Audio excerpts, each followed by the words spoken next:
Hello, everyone. Welcome to the Hockey Sense podcast. I'm your host, Joshua Kessner, and today I have a very special guest, one of my good friends from college. We actually we run our own podcast up there at college, and we like to talk hockey together. Um, he's a Blackhawks fan, in case you can't tell by the big Taves thing behind him. Um, um, it's all good. We're all friends here since we're both fans of hockey. So, this is William Hatzel. And he's, like I said, a good friend of mine. So, uh, Will, why don't you tell him a little bit about yourself? Okay, well, yeah, like you said, we're good friends down at Ball State. We're in Cardinal Sports Live together. I think that's where we met that, and along with some Mm-hmm. TCOM classes we took. So Yeah. we quickly became good friends and, partners with the Cardinal Sports Live podcast and whatnot. We're going to be heading that this year.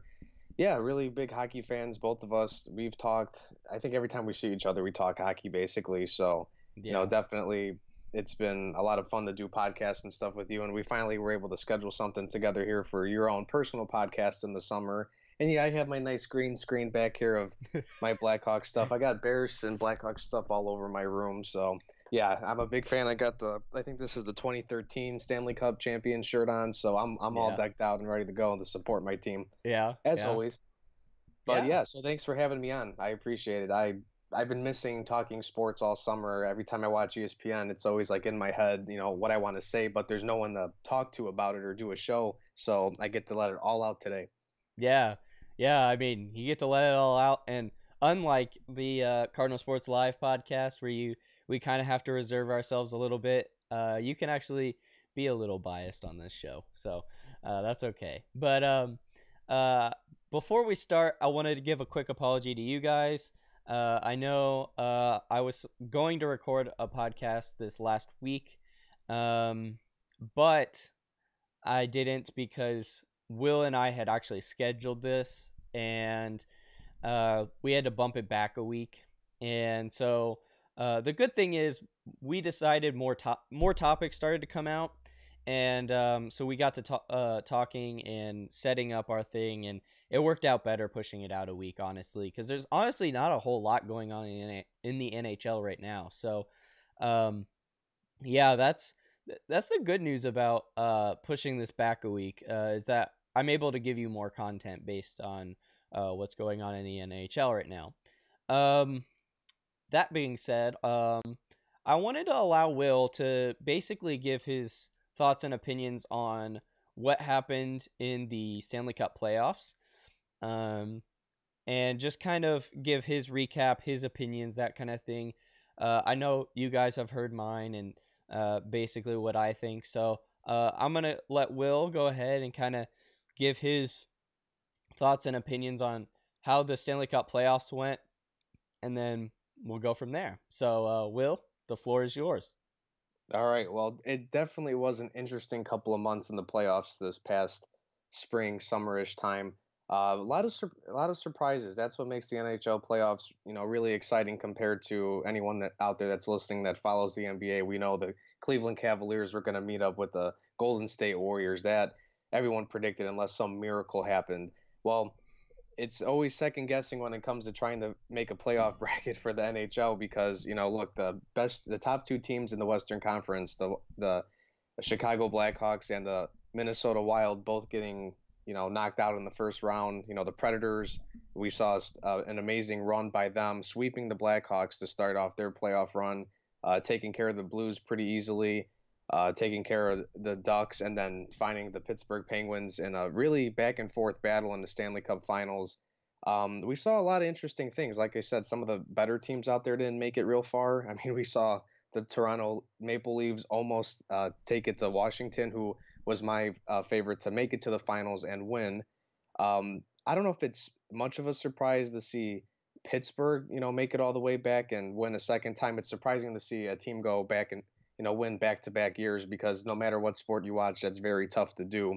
Even basketball, they struggle with that at times too in the NBA. But yeah, and a lot of exciting new teams. Like I said, the Predators kind of came out of nowhere, looking like they're going to be a team that could be a top team in the Western Conference, for years to come. We saw the emergence of the Edmonton Oilers finally with Connor McDavid and company.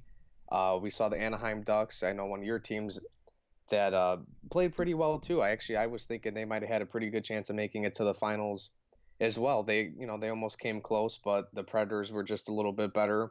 Heck, I didn't even think the Senators would make it all the way to the conference finals in the Eastern Conference. That was pretty impressive. So a lot of surprises, and I think we're kind of seeing a new, the next generation of the NHL. Some younger players. Matt Murray's taken over the goaltending role now for the Pittsburgh Penguins for good. We saw up and coming stars like Connor McDavid get to shine in the playoffs. Finally, Philip Forsberg of the Predators, another young up and coming player. Jack Guentzel, if I'm saying his name right, I know these NHL names get a little goofy, but he played fantastic. Potentially, maybe an up and coming star for the Penguins. I don't want to go that far just yet, but he could become a quality player for them. So definitely, we saw some exciting things, some up and coming teams, new generation of players. And yeah, I think this year in the playoffs, Josh just really showed us that in the NHL, it doesn't matter how good you were in the regular season. It all comes down to playoff time. Looking at the Hawks, the Wild, the Capitals, the Blue Jackets. I know they had to play the Pittsburgh Penguins, so that was kind of a tough go around to start off your playoff run. But you never know what could happen in the NHL, and that's why I think a lot of people, even if they don't pay attention that much in the regular season, a lot of people pay attention to the NHL playoffs because it's always full of surprises. Yeah, I mean, uh, and I did a clip segment for I believe it was the week of the Stanley Cup final, and they Charles Barkley came on, and basically it was like the NBA is boring. I'm watching the Stanley Cup, and um, so I did a segment on that, but it was interesting to see even Charles Barkley kind of recognize that, hey, this is not exciting basketball to watch. I'm watching something else that's even more interesting, and that's hockey. And the fact that he even acknowledged another sport outside of basketball, football, or baseball, I thought was really awesome to hear from Charles Barkley. And the fact that he basically was promoting it. I mean, granted, he did it on NBC Sports Network during the Stanley Cup final during an intermission, but still, I mean, that to me that says a lot about the NHL and how exciting it is to watch during the Stanley Cup playoffs, like you said. Um, One of the interesting things that I think that you were saying a lot of is that you really don't know. You really don't. I mean, you and I were. I remember for when we were in CSL, we both said, "Yeah, I think we could see Pittsburgh repeating again." And I don't normally say that every year, but Pittsburgh was one of those teams, at least for CSL, where uh, I thought Pittsburgh could repeat. Now, as the playoffs got more and more into it, I was like, I'm not so sure. And so my opinions kind of varied on that. But, going into playoff time, we both said that that Pittsburgh could repeat. And that was seeing that happen was, you know, that's a once in a lifetime thing, honestly, especially in this league. Yeah, it's Um, rare. You don't know how, any sport really. You never know, when you're going to get a magical run by a team 2 years in a row. So yeah, I agree with you. Like, and even when we talked about it, like I'll admit when I was talking to you about that, saying, oh, I think they have a good shot. Um, I said that, but I wasn't 100% confident. But they yeah. proved me wrong. I know that Capital series in the second round got pretty close. It went to Game 7, but Well, they proved me I wrong figured too. yeah, I mean, heck, I mean, you got to give them credit. I mean, they played a Blue Jackets team where I think they underperformed in the playoffs, but that's a tight series against a talented team, and then go right in the second round against the Capitals. I mean, their first two rounds were probably the most difficult until they got to Nashville in the finals. I would say, even the Ottawa series was pretty close, but I would say, I mean, yeah, they just had a crazy playoff run where they played a lot of tough teams. So you got to give them credit to not just because they had a team that looked like they can make it back there. But I mean, they just the resilience of this team and the talent, and even some surprise players, like I mentioned earlier, stepping up to help this team, get over the hump of some of these tough series. So you got to give them credit. Even the finals, we saw Pittsburgh win the first two games, Nashville win the following two games, and that was kind of just it was just kind of back and forth from there. Like it was just such a even that series just kind of again it is kind of a paints the big picture of the NHL playoffs. Just you never know what's going to happen, and things could change just like that. Yeah, for sure. Um, so what was your thoughts on but specifically between Nashville and Pittsburgh? What did you think of that for the Stanley Cup final? Did you think it was pretty set in stone on who was going to win? Did you predict it properly? What did you expect out of that? Well, to be honest, I I Pittsburgh was my favorite. I assumed 6 or 7 games, which that came right because they won 6 games. But after game two, they played game two on May 31st. At the end of the month, I was like, this series might be over within the first or second week of June, just like that, because at the beginning of the series, first two games, I mean, Pittsburgh just outplayed Nashville, in my opinion. They just were out hustled on both ends of the rink. I mean, Nashville just couldn't keep up with them at first, and I don't know what happened. There was just they lacked puck control, and I don't know if they were just facing the pressure as it being their first time making it this far in their franchise history, and Pittsburgh, okay, they're in their comfort zone because they've been there and done that, just 12 months before. So I don't know if they were just trying to get their legs under them or what, but Pittsburgh came out there and had the momentum right away. And I was thinking, okay, they're up 2-0 in the way they dominated Nashville. I was like, okay, this might be maybe a 5 game series, but and then all of a sudden, it's like a new chapter turned come June 3rd when game 3 happened, and then the next two games, Nashville just took it to them. Like literally, the tables turned. It was Nashville just dominating both ends of the rink, just dominating puck possession and whatnot. I think what Nashville's downfall really was is just Pekka Rinne. Unfortunately, an elite goaltender, and I'll say that some people criticize him, but I think he is because he's fantastic in the regular season. He doesn't have a great track record come playoffs, but he let up. The only game he didn't let three or more goals was Game 6 when they lost 2-0. So when you're talking allowing 6 goals in Game 5 or a couple of them, I know they brought in the backup goaltender a couple of times, but he let up a lot of goals. I think he ended up being the Achilles heel of the Predators. Yeah. Well, I think there was actually a lot of different factors with Nashville. Um, One of the things that I actually was not a big fan of was, and this is not really on the ice, but more off the ice. Reading some of the comments that some of the Nashville players were making, it was like they were done with game one. It was like, oh, the game's over. Yeah, we got to move on. We'll win game six. It's like, no, you don't understand. Your back's against the wall here.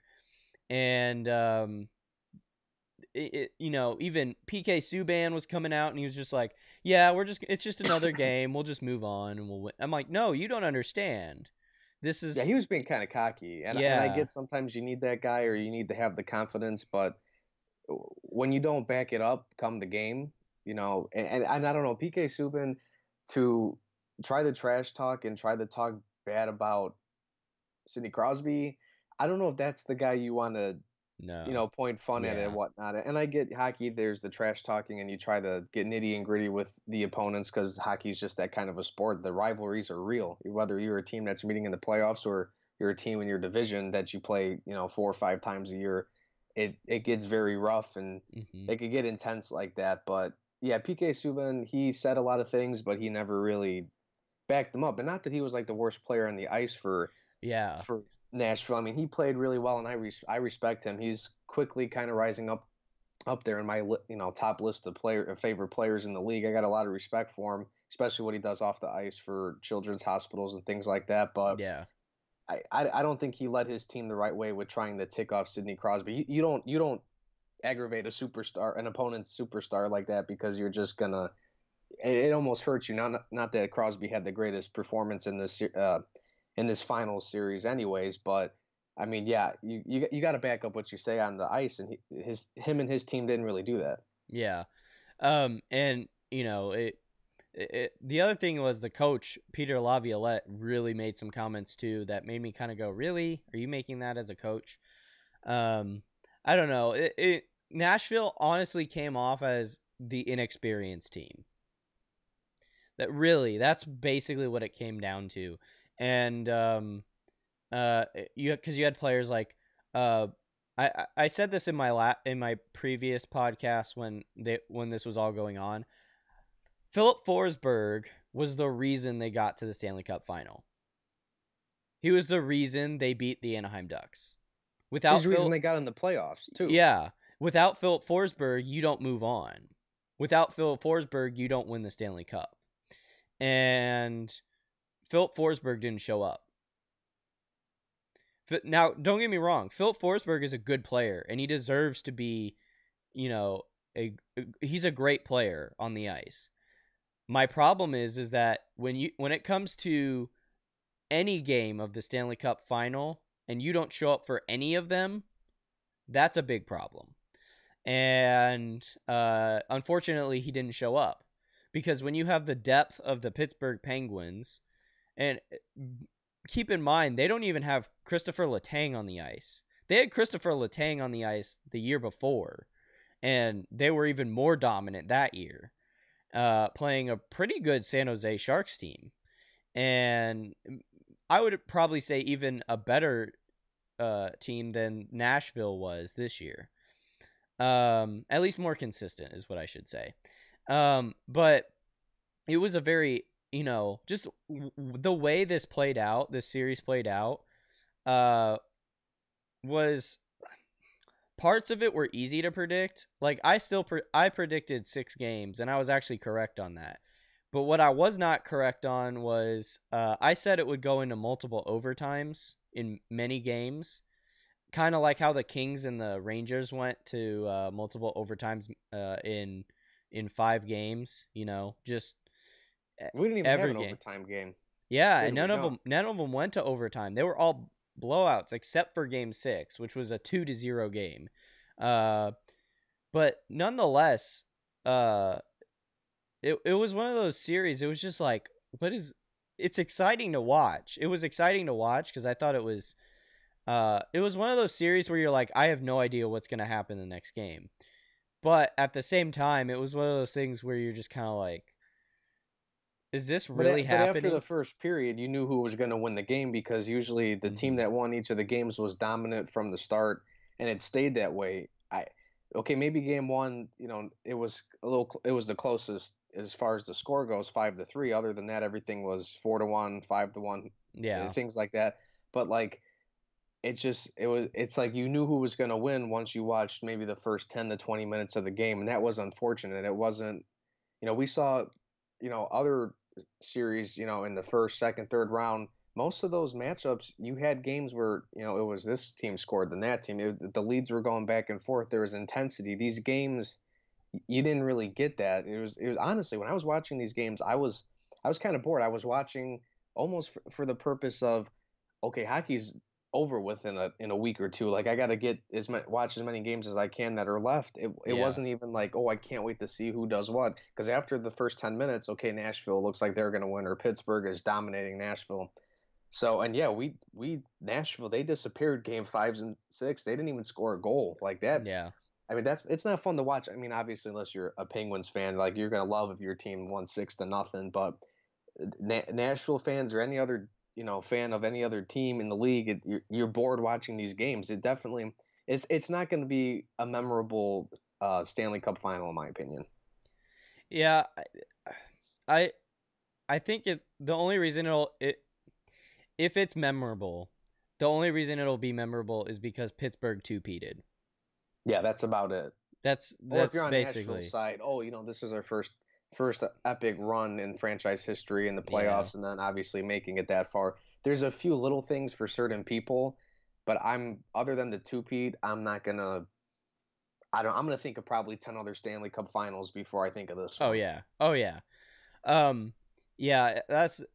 yeah, you're right. This is not a super memorable Stanley Cup final. Um, I I mean, heck, I remember the LA Kings versus the New York Rangers. Granted, the Rangers are my team, so that's probably why I remember it a little bit more. But when the Kings won their second cup, I think that was a more memorable series than this series, honestly. Even though, and I know a lot of people say, "Oh, the Rangers got destroyed," and I thought that series was a lot closer than it actually was. There were some tight games. They were intense. The ones that went to overtimes were actually tight games. It wasn't like, granted the ones that didn't go to overtime were It's the point that they at least went to overtime at some right. point. This Yeah. series, every game was just like I said. You know who was going to win. It was never. It was really never back and forth. Yeah. Yeah, I agree 100% on that. So, interesting series. We'll talk more about what we think will happen here in the future at the end of this show. Um that being said, I wanted to ask you, what is your opinion on Nashville's fans? Because I'm pretty uh well, I'll state my side after. What is your opinion on them? You know, I'll cut them some slack. They were excited that this was the first time in their franchise history that they've made such an epic run, made it to the finals like this. I can understand the excitement and wanting the trash talk, Blackhawks fans for beating them or beating, the Blues and whatnot. So I get some of it's warranted because obviously they're the team that made it the farthest in the Western Conference.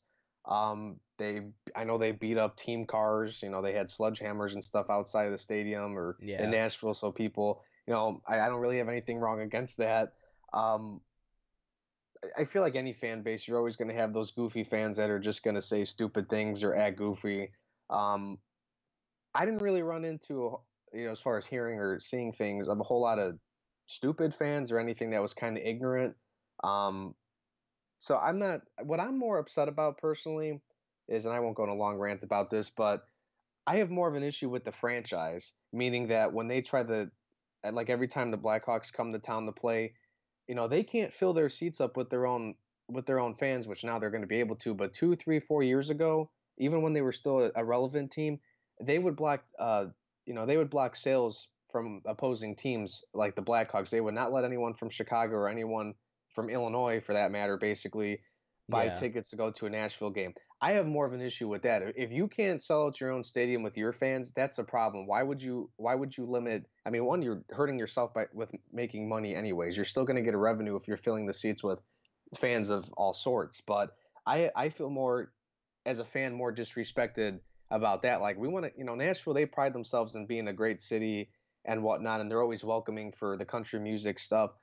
Why can't we come and watch a hockey game and enjoy hockey in your city, especially now that the Nashville Predator, the Nashville Predator market around that area is going to be more popular and more well known because this team has finally been kind of put on the map, the franchise per se. So I Yeah. have more of an issue with that than the fans themselves. I actually don't like St. Louis fans, but that's a story for another day. But I'm not Yeah. totally against their fans. Yeah. Well, you bring up two I big know I went points. totally in the other direction, No, but you brought up another point which I didn't even think about, which is a very valid point, honestly. And you're correct. And they did that through the playoffs, by the way. They did that even with Pittsburgh. even in the playoffs, Mm-hmm. They did I that don't with the think that's right. Pittsburgh fans. Yeah. See, that's That's not right. here's the thing. My problem is, yeah, I agree. Both of those things are major problems. They're both. It's number one. It's completely asinine to completely do that because, like you said, you're taking away ticket sales in general. You're hurting yourself with money anyways, either way. Yeah, That's what's exactly. silly. Number two is you're only going to piss off the rest of the league. Do you really want all 31, now 32 teams pissed off at you because with their fan bases? And We're I've not never even. heard anything from Gary Bettman about this. And I find that What is interesting. I Gary know Bet? he's got, Yeah. but I'm just saying, like, I feel like and I don't have a league handbook or rule book about policies and procedures, but I'm guessing it's not totally illegal because by now I think they'd get in trouble. But like I feel like the NHL commissioner and the rest of the league should review this and do something about it because I don't. I mean, hockey already is trying to build up a better fan base. The Hmm. NHL in general trying to compete with the MLB, the NBA, the NFL. So I just don't understand why you would push away fans no matter what team they root for. Now I don't even know if Yeah. this is a thing they do with other franchises, and if it is, that's a even bigger issue. But I feel like Gary Bettman should look into this. But I know he's Yeah. busy trying to deal with his reputation and the Olympics and he's stuff got right he's now. got But a lot on his plate too. mhm. Um, So, but yeah, that's just my opinion on it. yeah, no, I agree. Yeah, something does need to be done because I mean, okay, New York Madison Square Garden does not restrict ticket sales to New York Islanders fans. That's not how that works. Chicago United Center does not restrict ticket sales to Anaheim Ducks or St. Louis Blues fans. That's not how that works. No, never. And I've been to games where I see. I mean, we mostly flood the stadium with red jerseys and everything, but I've seen fans of the Sharks, the Ducks. You know, those are some of the games I went to. I Yeah. see, and we respect their fan base. I haven't seen, and I know there are people out there. I'm not going to say there's never Right, any right, right. Blackhawk versus Sharks fan, but I've been to Soldiers Field where the Bears play the football team. I've been to those games where they treat fans worse of other teams, but Yeah. not at the Blackhawks. I give them that much. Yeah. Yeah, no, and like you said, there's always crazy people out there, but um my problem was specifically with their fan base. I thought they took it over the line. I think they take it over the line with the catfish throwing on the ice or whatever. Yeah, Especially that during the got old stand. after a while. Um, I understand like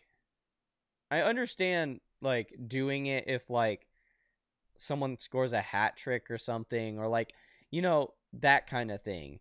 But they threw it on the ice during the middle of play. Like that's retarded. Oh, that guy in Pittsburgh, he almost went to jail for a lengthy period of time. I think they Yeah. dropped the charges, but they don't mess around with that. No. And And you're more gonna make a fillet of fish if someone I don't think a player is gonna. I mean, he would kind of trip, but he's not gonna per se flip all over the place. I mean, he's gonna end up cutting that fish into a catfish sandwich or something with the skates. yeah. But I was like, wow, that's kind of harsh. But yeah, it's kind of stupid if it's not meant for a purpose, like the hat trick, like you said. I I mean, to go through that trouble, I want to go to the game and enjoy the game, not sit here with my coat on, trying to hold the catfish in my jacket, Yeah. just to throw it out. And then after you throw it out, okay, what happens? Yeah. Like it's a quick 5 minute rush probably. Yeah, I remember reading comments online and people were like, What was the point of this?" Like even Detroit fans who throw octopi onto the ice, right? They'll throw an octopus onto the ice every now and again. They were like, "I don't you guys literally don't understand what this is for. Like stop. Like you're Detroit has an hurting your." actual tradition with that. Yeah. I hope this catfish thing doesn't really become. I mean, I don't want to be like, okay, screw Nashville and go Detroit, but like, if you're not going to make a legitimate thing out of it, why are we throwing dead fish on the ice? I don't know. It's just such a weird thing to even be talking about. But Yeah. just like we're like, why does everyone throw their $50 team hats on the ice and Yeah, I'm after not these that hat guy. tricks too? No, the money, God, especially as Blackhawks fan, the merchandise is really expensive. I'm not throwing my 30, I 40, wouldn't $50 throw a hat on the normal ice. hat onto the ice, let alone a team hat. I mean, if it's God. a hat that's got a hole in it, or okay, I'm gonna replace it eventually. Okay, you can have it. But if I really want to come home with it, I'm not throwing that out there. Yeah. I mean, people want to do that. At least makes sense compared to the catfish, though. Um, but yeah, I agree. Both those statements that you made about the ticket sales and yeah, I agree. I just hope they're not as obnoxious as they were this year, next year. Yeah, who knows? They might be getting a little bit cocky now. They'll be like, "Well, we Yeah. made it last year." Well, now the question is, can you repeat, or instead of being a wild card team, can you actually get a in good standing, a good standing place? Hmm. And the I know we're going to talk about that later on, but yeah, that's their real question. Can you not be a wild card team this year? Yeah. Um. Yeah. You're 100% correct. So. Um, I guess my biggest thing was when it came to the Stanley Cup final, I was actually rooting against them. I'm a Rangers fan rooting for the Pittsburgh Penguins, mind you. What's wrong with you? Like Oh yeah, no, that's how something. bad their fans were this year. Like I'm generally not a like I'm not a guy who will root for someone root against someone based on their fans. Like for example, I rooted against Chicago when Tampa Bay was in the finals, but my biggest reason for that was because I wanted to see Tampa Bay win. Like Yeah, of course. I can understand it's Tampa non-Hawks fans. They're Bay. like, okay, really? 3 times now? I get Right. it. I'm like that with even like the Patriots in the NFL. I'm like, okay, how many Super Bowls you gonna win? Right. So I totally get that. That I can understand and respect. But I wasn't being like I'm not going to root for Chicago because I hate their fan. No, I'm not going to do that. Granted, Chicago does have a lot of obnoxious fans and a lot of And them happen to live in Indiana who don't watch hockey.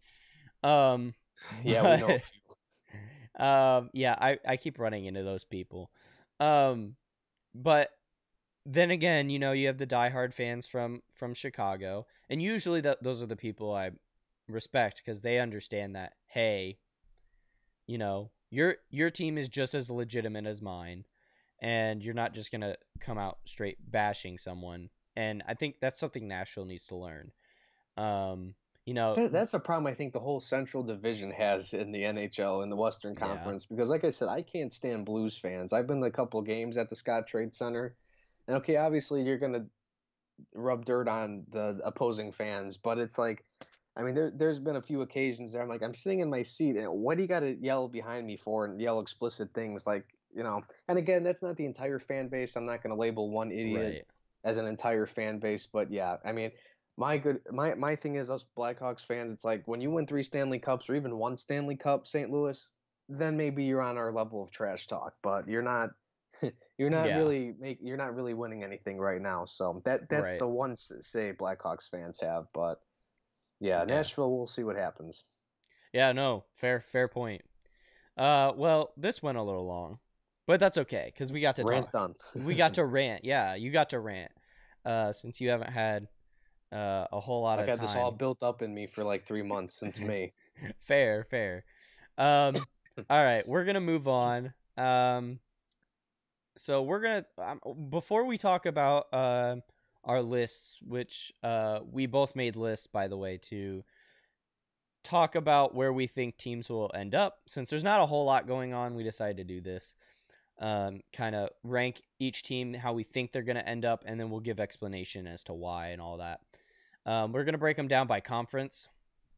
But before we do that, there was something I ran into watching. I was actually rewatching the All Star game, if you could believe that, because I was bored. I was like, I want to watch hockey, so True I dedicated fan here. right, and I was like, I'll find the All Star game and I'll rewatch it. Actually, it kind of just popped up in my feed, but I was like, yeah, sure, I'll rewatch it. I've already seen it, but we'll rewatch it. So, it's all by the Canadian. So I think it was by TSN. Um, so the Canadian broadcasters were basically broadcasting it.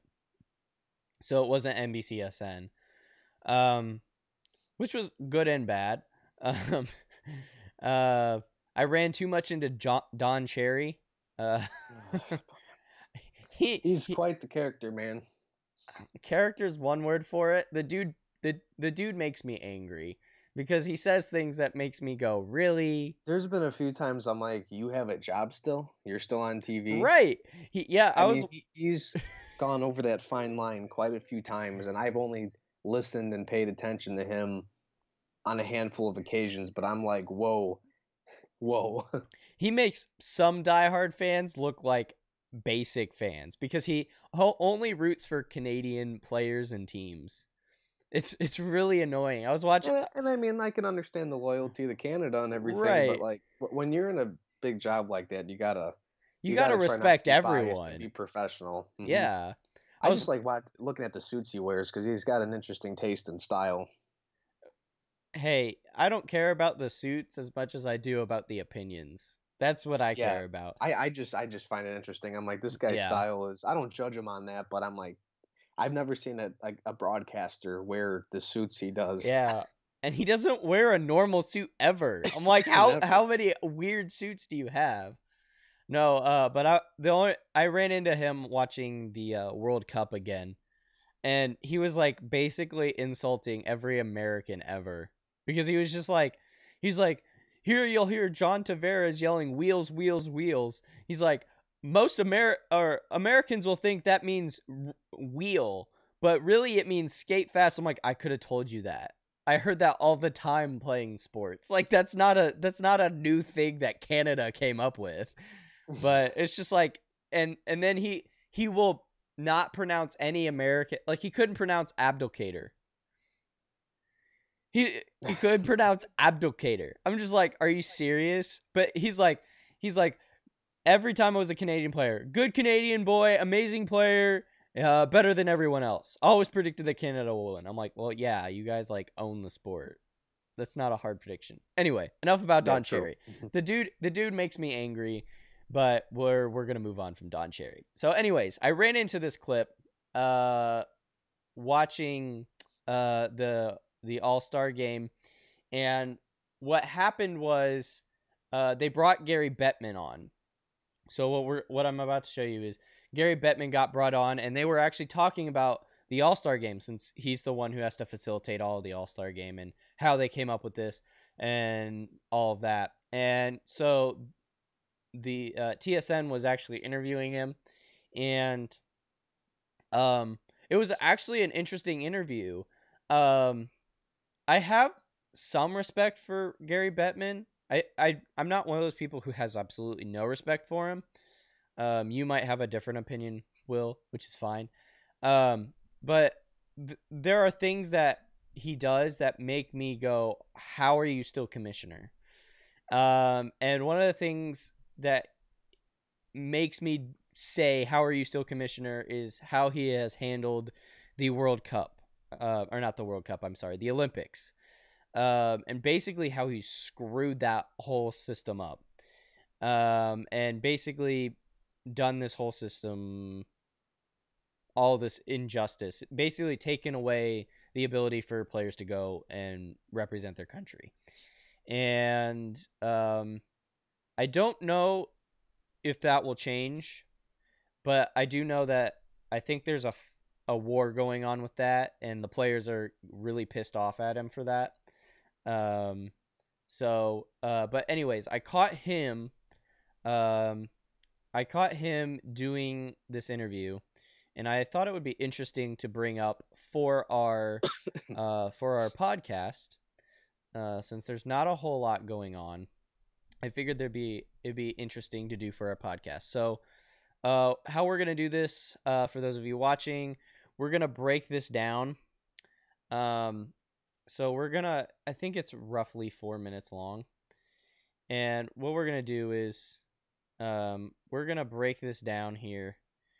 And we're going to basically pause it every time we think there's something worth noting or talking about or whatever. So here he's kind of, I think he's, the interviewer here is talking about the All-Star game as a whole, or bringing people in or something. But he quickly goes into the All-Star game, if I remember correctly. In Bossy, he wanted to show him a little something, and he struggled actually for 3 of the All-Star games. What do you recall about Montreal? Now you're the commissioner, and you've got, whether it's Jacobs or Wirtz or Anschutz, do you remember going in trying to make an impression with your group? Well, I had already met the owners. They had elected me a couple of months earlier, and we were hitting the ground running. But what I remembered was the All-Star game is such a great time to bring the NHL family together and celebrate all that's great about the game itself, the people, both on and off the ice, and the fans. So the Olympics is kind of the same deal. Tell me where we're at. Well, we're really kind of nowhere. I have nothing new to report since I met with the board in December. We met yesterday, and it didn't get 10 minutes of attention because there's nothing new. I think overwhelmingly the clubs find the break in the season terribly disruptive to the competitiveness of the season, to the schedule, to the continuity of running a league season. And I think the IOC made a terrible mistake by putting it in issue, because while there were a number of owners who were ambivalent, when the International Olympic Committee said we don't want to pay the expenses, whether or not they want to pay them now is irrelevant, because owners started focusing on the fact that, well, wait a minute, if they don't value our participation, why are we disrupting this season the way we do? And it's not fair to the fans. It's at a time of year where there's no football and no baseball. We're hitting the stretch run. People are complaining, players and coaches this year, about compression in the schedule because of the 5-day break that the Players Association insisted on, so that we could have the 3-on-3 at the All-Star game and a little bit from the World Cup. We want to have the best possible regular season into the playoffs, and to disappear for almost 3 weeks is pretty inconsistent with that. But within all right, so I'm gonna pause it. He's gonna talk. Maybe I think he talks a little bit more on that. But here's what I want to say to this. No, you have it all wrong, Gary. Us fans are not loyal to our team only.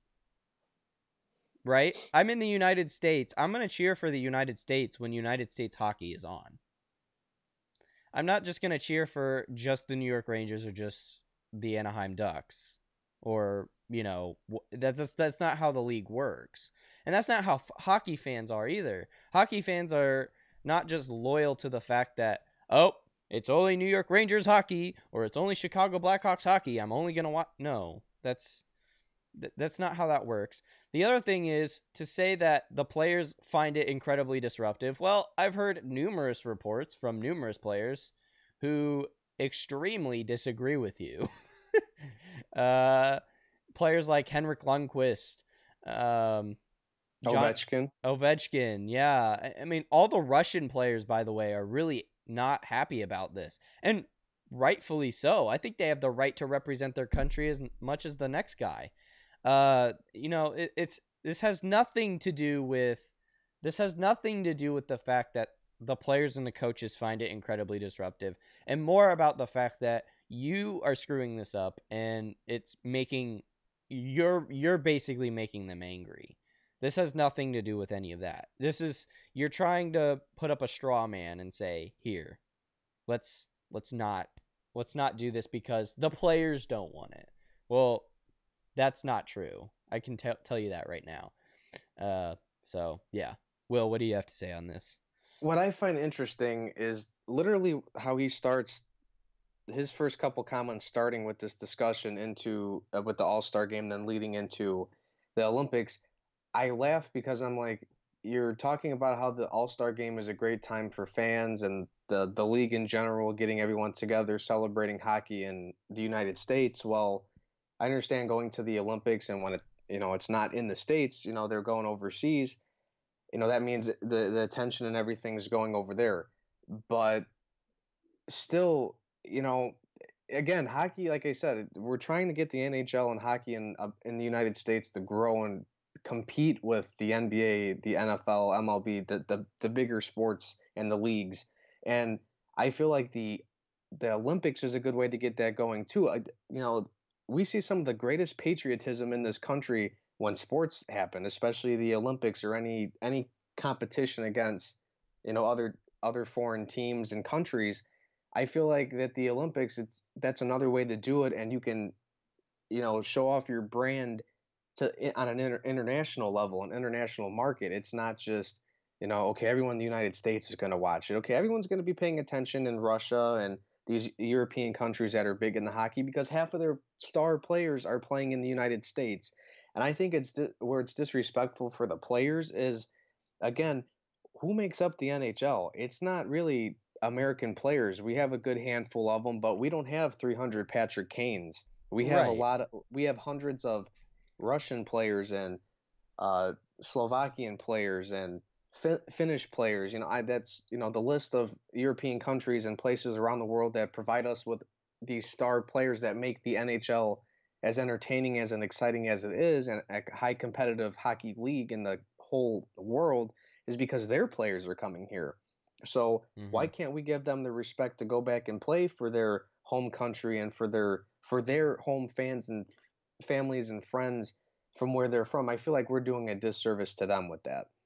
Yeah, and the other thing is, I almost, I kind of wonder if Gary Bettman wants the World Cup to be the new Olympics.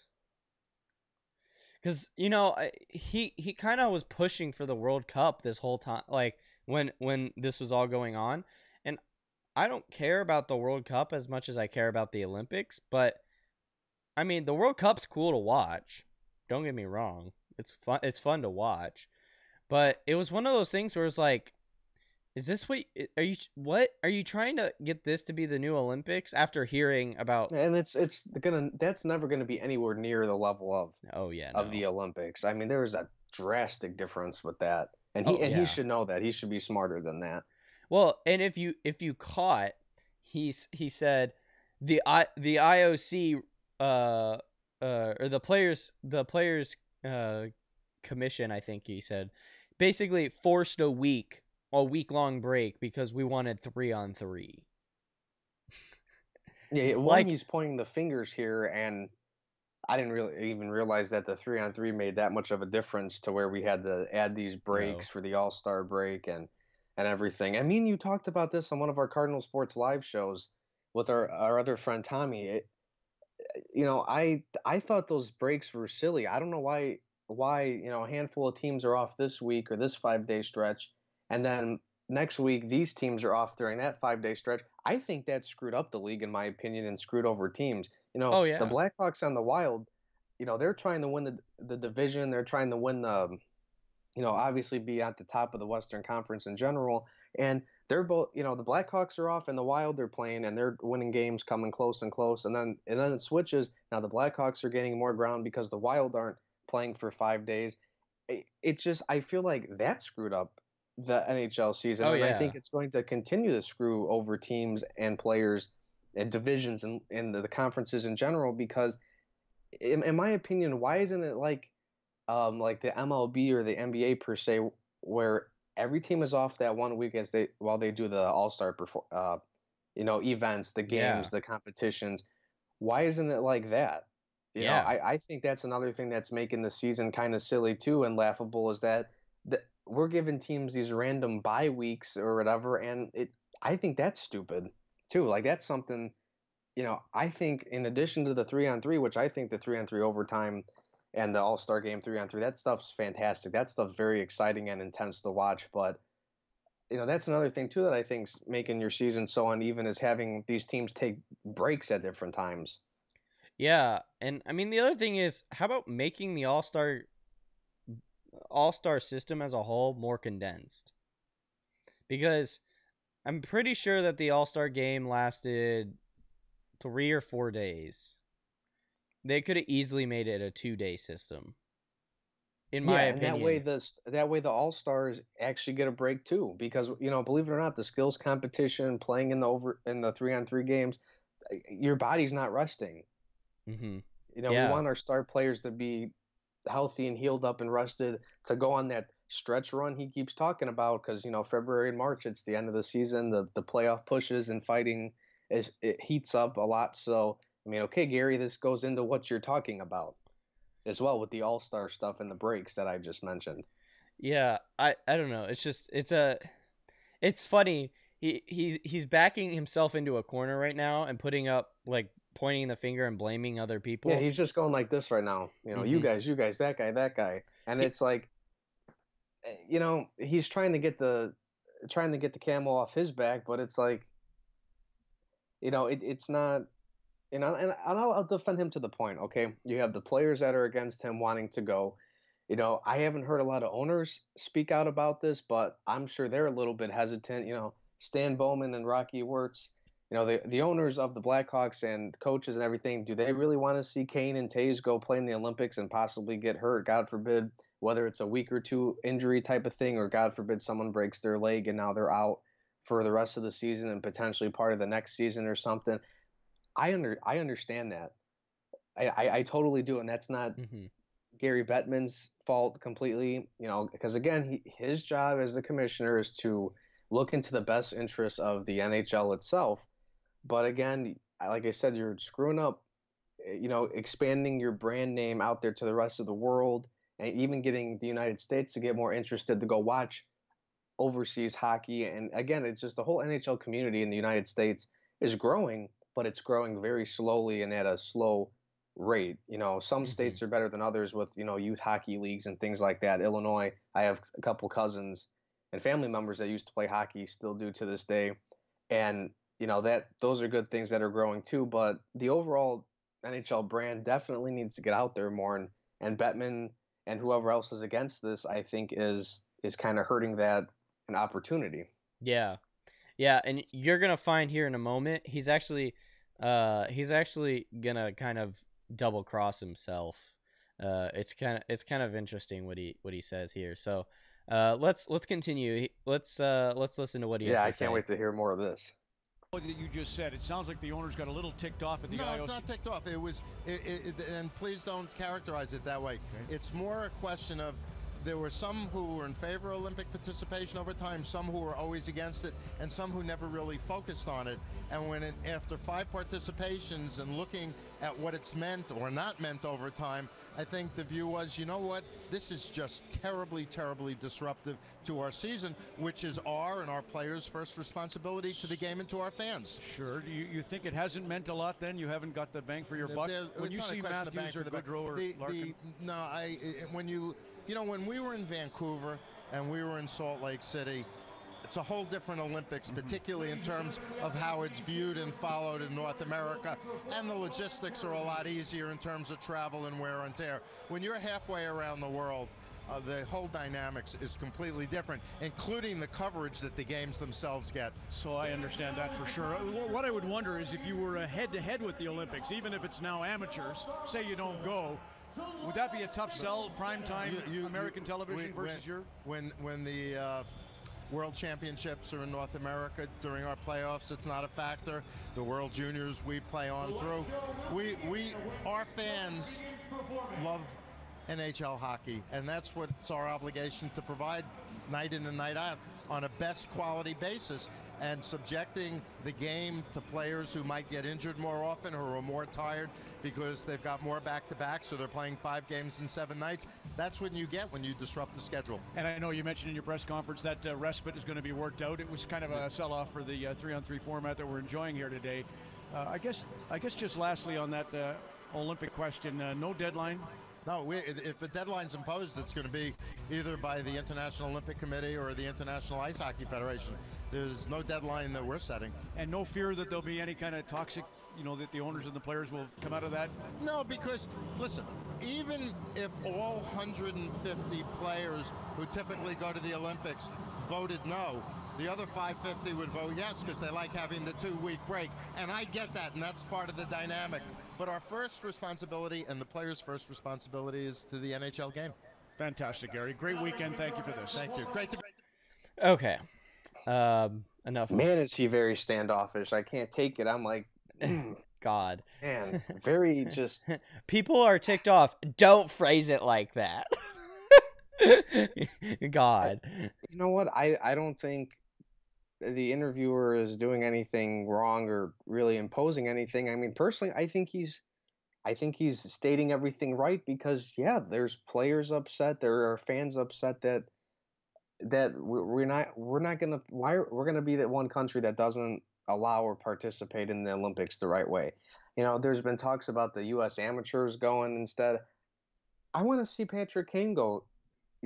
Represent my country and all these other American players, Phil Kessel, whoever's going to be on who would ever be on the potential roster. Like, to say don't phrase it like that. People are agitated, Gary, and let's not hide. Let's call it how it is. Let's not put a cover on the issue and pretend it's not there in the corner of the room. Like, he's just very standoffish, and it's like he's untouchable, and the league commission, the commission board, whatever, is untouchable. They are very adamant at keeping this, and I'm just surprised that he's not. And even just for his, I mean, he could just do this as a strategy to appeal to the masses and the media. He's not even wanting to weigh options. He is like dead on with, we are not going to participate. Yeah. And I'm just amazed. I'm amazed he's very adamant about that. And I don't know. I think as an NHL commissioner or any commissioner of any sports league, why you don't weigh your options, I don't know. Well, he's also the commissioner of the NBA. How well do you think the NBA is going, Gary? Because there are things that he's got in that. Go ahead. No, I was just gonna say he definitely. I don't know. He's silly. I know he's. I don't know. Is he commissioner of the NBA? Mm-hmm. Yeah, I Yep. thought it was. He's still got something with that. Okay. Yeah. Which I know. I don't hear Unless much about he got fired. I know. I know. At least this past year, I thought he was for sure. He was Oh yeah, because I think he was like senior vice president or something. Yeah, I know. I know he's at least high up. I think he's still partaking in it, but he's not like the commissioner. But I hope he's not screwing up the NBA because we don't need him screwing up two leagues. You Well, know, he already did. He already has screwed it up. He's just he's and like I said, I get it's a business. He's got to look at the big picture and how things are going to affect the league he runs and represents, which is the NHL. But I feel like he's doing a disservice to the NHL, his fans, and his players by saying, no, you can't go play for your home country. It's almost like I can see Alexander Ovechkin, who's been very adamant and very vocal about this. If I was him, I'd be like, how dare you, Gary Bettman? How dare you? I come to your country and play hockey, and okay, he's making some good money, so it's not like he's not being well compensated for it, but it's like he's coming all the way to this country to play hockey and show off his talents and whatnot, and you're not going to let him go back home and do something that's more of a personal thing that has nothing to do with Gary Bettman or the league. And and it's not just Gary Bettman. We don't, Gary didn't really say which owners are against this. And I understand where the owners are coming from, but it's just like, I just don't understand why there's not even anything close to a compensation. And I know there's some money involved in it. The NHL doesn't want to pay, the fees and everything to send players, and it's like, okay, maybe you could discuss finances and numbers and things like that, but it's just very disappointing that 7 months away from the Olympics and we don't have anything going. Now, I just read up on this earlier too. In the 2014 Olympics, they came up with a deal and an agreement to send players to the Sochi Olympics in 2014, exactly 7 months before the Olympics. Well, we're at that time frame, 7 months until 2018 Olympics, and we have no ground. We haven't covered any ground, so I'm really not having any hope with this. I'm really not either. And the other thing is that this really pisses me off. Gary, apparently once I read this somewhere that he wants to send people. He wants it to be in the Summer Olympics because it's during the summer. It's convenient for the NHL season, but again, it's not convenient for players either because then when are they supposed to relax and take a break? Well, or do their off-season stuff. Here we go again. It's the NHL's okay, we're good, but now we're going to inconvenience players and the entire Olympic committee and everyone watching the Olympics for a sport that is classified as a winter sport. Yeah, it's completely his whole argument was completely vapid because it was one of those things where he basically was blaming the IOC. I bet you money the IOC is not that difficult. I bet you money the IOC is like, Gary, we want them in here. Like we want them to be in the Winter Olympics. And Gary's like, no. They don't want to be a part of it. I bet you money that's what it's like. And they do. And again, there's some incentive for them too. So obviously for the incentives and maybe for just getting them over there, but and here's something I'll bring up to you too. If we're going to talk about scheduling and the calendar season and whatnot for the NHL that Gary mentions, okay, I just pulled up the Blackhawks preseason schedule. They play one, two, three, four, five. They play 6 games from September 19th to September 30th. And, this has been like this for a while now. The NHL season starts beginning of October. Well, you can't for 1 year come up with something where, one, I think it's unnecessary to have to play 6 preseason games. I think you can cut that in half to like 3. I think when it comes to the NHL, since you only have Yeah. so many people on a roster until someone gets injured, and obviously you make transactions, there's not 50 people on each team like in the NFL trying to battle for positioning on a team. Yeah. So I don't think you need that long, especially since there's prospect camps and stuff in the summer for these teams. So Yeah. what if you started the season, September 25th, September 20th, something like that, and cut down on the preseason, and you can start your regular season 2 weeks earlier, so then you can give the players the whole NHL a 2 or 3 week break, so teams can relax, and then also the people that are going to the Olympics can. I get it's kind of a icky thing to do. Again, he's right by saying, okay, we're in the prime time of our season, and now we're going to take a 2.5 to 3 week break. I get it, but you can start your season a little bit earlier so you're not missing out on that much time. Yeah. Yeah. And I get the money thing, people are going to be watching other sports in September over hockey, but I don't know, you're not going to win this thing completely, but I think there are some ways to go about this instead of scheduling these silly, this team gets 5 days off this day or this week and then that team next week. There's a lot of silly things going on, and it's, I think things that could be fixed, like this preseason schedule thing I bring up. I don't know. Maybe that's not a great thing. I don't know. I'm just a guy sitting in my room right now talking hockey with my opinion with you, and it's like I don't know how everything runs, but it's like that's not something we can cut down on. It we don't need to play 6 or 7 preseason games, in my opinion. No, that's a very valid point. I think I could easily see that working out. I mean, yeah, I mean that's a very good idea. I mean, you're right. We don't need 6 preseason games. Who nobody in the league needs 6 preseason games. Even like I could say my Blackhawks, who we don't know who the heck's going to be on our third and fourth lines. Like everything's going to be kind of Right. adjusting because they're doing a minor rebuild with the stars they have. But we pretty much know who's going to play and who might be scratched and be a guy that plays every couple of nights or something to give someone a break. The Blackhawks can figure that out. The Ducks can figure that out. The Canadian, I'm pretty sure all these teams, even the teams that are rebuilding and aren't Stanley Cup contenders, can figure that out over the summer with prospect camps and training camp, and then 3 games. And not only Or that, they 4. can bring people in.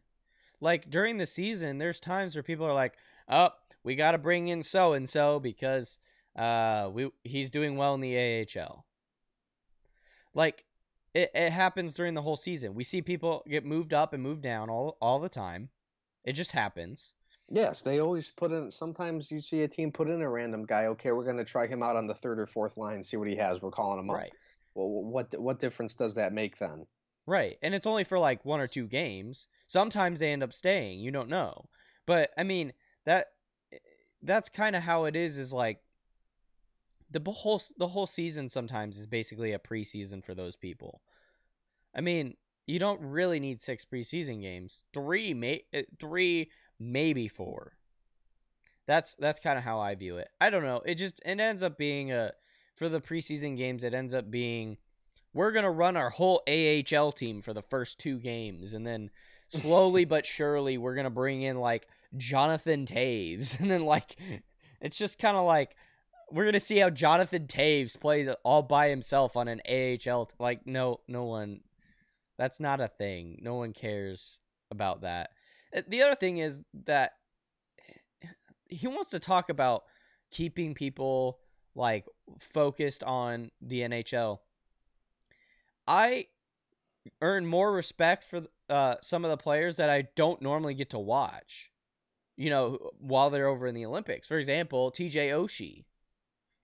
TJ Oshie was considered a good player in my mind. I never considered him an elite level player, and I guess I still don't, but I consider him more on the cusp than I used to. That's how he gained popularity, is in the Olympics and tournaments like that. That's how TJ Oshie became a a relevant. I mean, he's a good NHL player. Don't get me wrong, but Oh yeah. he became relevant, and the spotlight came on him with his magic in the Olympics and the tournaments and things that he was in. It wasn't all the NHL, you know. Yeah.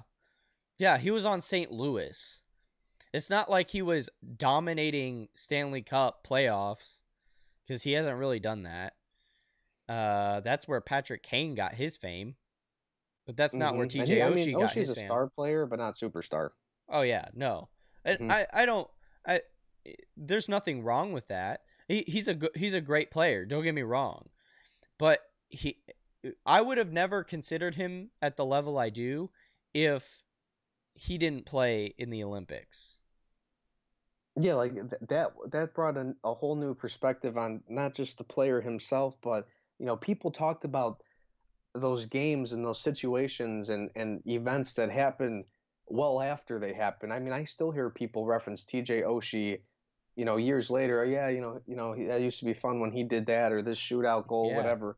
Like hockey fans still remember those moments, and again, if you can bring that relevance from the Olympics or even the Hockey World Cup or whatever, these overseas tournaments to bring in more relevance and interest to the NHL fan base in general,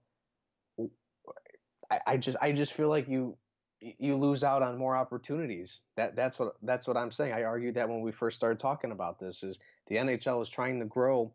I mean, heck, the MLS, the Major League Soccer league in the U.S. here, that's growing at almost a more rapid pace than the NHL. Their yeah, league has expanded. They're getting more notable players. They're almost like hockey because they're getting more notable hmm stars from overseas. And it's like if and nothing against soccer, but if soccer overtakes NHL in popularity, that's a big problem, and Gary Bettman should get fired if that happens. That is a big problem. Oh yeah. Well, he should get fired right now. That's my It's opinion. and like I said, I always try. I'm the kind of person I like to look at all sides of an argument, and I can blame the players for not understanding maybe the the serious reasons of why people are worried about them going. I can understand why the franchises might be against it for certain reasons. I can understand why Gary Bettman's against it, but I just don't like how he's got the door shut. He's got the door shut, and he's like, it's almost like someone not, okay, can you let me in? I'll think about it. Yeah. That's basically what he's doing by saying we don't have a deadline, unless it gets set up, or I'll open this door maybe if something happens. It's I just don't like the attitude and the view he has on it. Like there's a way you can remain optimistic and be like, we'll still explore some options than just saying, nope, it's Yeah. never going to happen. That's why fans disrespect him because he he wants it his way and that's it. And I lose respect. And the last thing I'm going to say, I'm sorry, I know I'm ranting now. I No, it's just all looked good. up I just looked up when the All-Star game was because I forgot. I couldn't remember if it was It the was end of like January or the beginning of February. really The early. All-Star game was January 29th. Yeah. Can I, we push the All-Star week to the middle of February? Like, okay, so the Olympics are going to take about 3 weeks. The first week, okay, it's a break from hockey. How about the second week? We have the All-Star game and the festivities, and then you have another week of or half a week, however it's going to go, of no hockey, and then the season starts up again. You can't figure out a way to make that work to where you're going to get a break of hockey, but you could throw the All-Star game in there, and again, you have more of the playoff race starting in January then. or here's another idea. You could put it back in the fall. All and or this is a little bit of a stretch, but hear me out. You could put it during the week of the preseason games and just say these are the all-stars of last year. I'm not the biggest fan of that, but But it's a better I think system than what it is now. That's the thing. Again, that doesn't have to happen. I'm just saying, the point I think we're making, whether we agree on whenever we want to put it, is that isn't there some options, Gary? Isn't right? there some options that we can make this work? Or heck, you can even extend again, going just referencing mine again. If you're talking that span of the Olympics and then throwing the All Star game in there or All Star stuff, okay, one weekend you have the skills competition, then the next weekend, the next Saturday you have the game. Like I know it kind of sounds dumb, and there are probably people out there. Why are you splitting up into 2 weeks? it's not the greatest situation, but you're appealing to the fans, you're appealing to the teams, you're appealing to players and the Olympics in general. Like, again, this isn't really a win-win situation completely for the NHL, but to sit here and say, nope, there's nothing we could do, I don't buy that. I don't buy that at all. And if Yeah. this is an untraditional season because you're taking out a couple preseason games or something, and then you want to go back to playing 6 preseason games the next season, I don't have a problem with that. The Olympics don't happen every year, so you can't change it up or come up with a system for, okay, every 4 years when we have the Winter Olympics, or however the span goes, every time we have the Winter Olympics, we're going to implement this type of schedule. Like, why can't Gary Bettman think about that? Because it doesn't happen every year, but it's going to happen every couple of years. There's no Yeah. running away from the Olympics forever. Yeah. I agree. Well, I think we've ranted enough about Gary Bettman. Yeah. Gary Bettman's kind of probably angry at us, which is fair. Yeah, but he kind of deserves it at this point. So, Well, I hope I was fair with trying to talk about all sides too, because like I say, I try not to be too biased on one side. You're the less biased version of me, which is fine. I know you're very against them, and I'm like, okay. I'm very opinionated. That's all I have to say. Hey, that's fine. That's totally fine. All right. Well, with that being said, let's talk about our picks for this year. So, in case you're wondering, I do have a list. I'm about to bring it up here. But so here we have a list. We're going to start off with the Western Conference. So we each made a list of what we think the end of the season, what the rankings will be. But by when playoffs start, this is what the rankings will be. Basically what our prediction will be. So, what we're gonna do is we're gonna talk about why we put them here. We're also gonna talk about where we think we can. You want to do a little playoff prediction? Do you think you want to do like where you think they'll end up in the Stanley Cup playoffs or whatever? Obviously not predicting who will win the cup, but I mean, we could reference a little bit. Yeah. Okay. So we'll do a little bit of referencing there, and then as we go down the line, we'll kind of probably talk less and less about each team, but with the big teams that we think will make a big splash in the league this year, we'll kind of talk about that. So we each made our own separate lists, and I kind of separated them out here. This dotted line that you see under the 8th seed is where if the playoffs started, the teams above that line would be the teams who make the playoffs. So yeah. So we're gonna start with the Western Conference. Will, this is your list, so you take the lead here. Okay. Well, starting off at the top, I will take the Nashville Predators. I'm assuming that they're going to be better than a wild card team next year when it comes to the end of the season, because they didn't make a ton of big additions this offseason, but they made a couple that are really going to improve the depth of this team. They got some young up and coming guys like we talked about earlier, and like Forsberg and whatnot. I mean, they didn't really lose people, like they're still a pretty good team. And even with a couple injuries that kept some players out come the finals time, I think this is a team that's got a chance to compete all season in the Western Conference. I think they're up and coming, and I think they might be coming into their relevant time period now to contend for the playoffs and the cup every year. After that, I got the Anaheim Ducks in second. I think they severely underperformed last year. Like, I don't think you're going to see Getzlaf and Perry underperform like that again. I know they're aging players, but they're still relevant in their prime. They're still in a relevant prime period to where they should be playing better. Getting Patrick Eaves to help with the offense was a great trade, shoring up some things with the goaltender situation. And Anaheim has a fantastic young defense, so they're definitely going to contend this year, and I definitely see them being second place per se, somewhere in the top of the conference. Edmonton Oilers for third. Oh boy, this team is really exciting with Connor McDavid and some of these young players. They're really finally coming together. They've got the experience the last 2 years, needed enough to contend. Again, my whole point with my list here is that I think the Western Conference, we're going to see a change of the guard. Some of these younger upcoming teams are going to, start contending and I think being better than Chicago, St. Louis, some of the teams we saw dominate the conference for the last 5, 6, 7 years. So yeah, Edmonton's a young team with arguably the future best number one player in the league with McDavid. Fourth, I have Minnesota Wild. They traded some players, brought in some other players for positions and roles that they want to see changed. Again, I don't think they really made a huge change per se or anything, any big splashes in free agency, but they're a team that could be kind of in the middle of the pack here in fourth place where I have them. Fifth, I have the San Jose Sharks. I thought they underperformed last year too. Again, they didn't really make big additions after their showcasing in the finals 2 years ago, but they're a team that I still see in the playoffs. I can see kind of being in the tier as the Blackhawks, the Blues, and whatnot.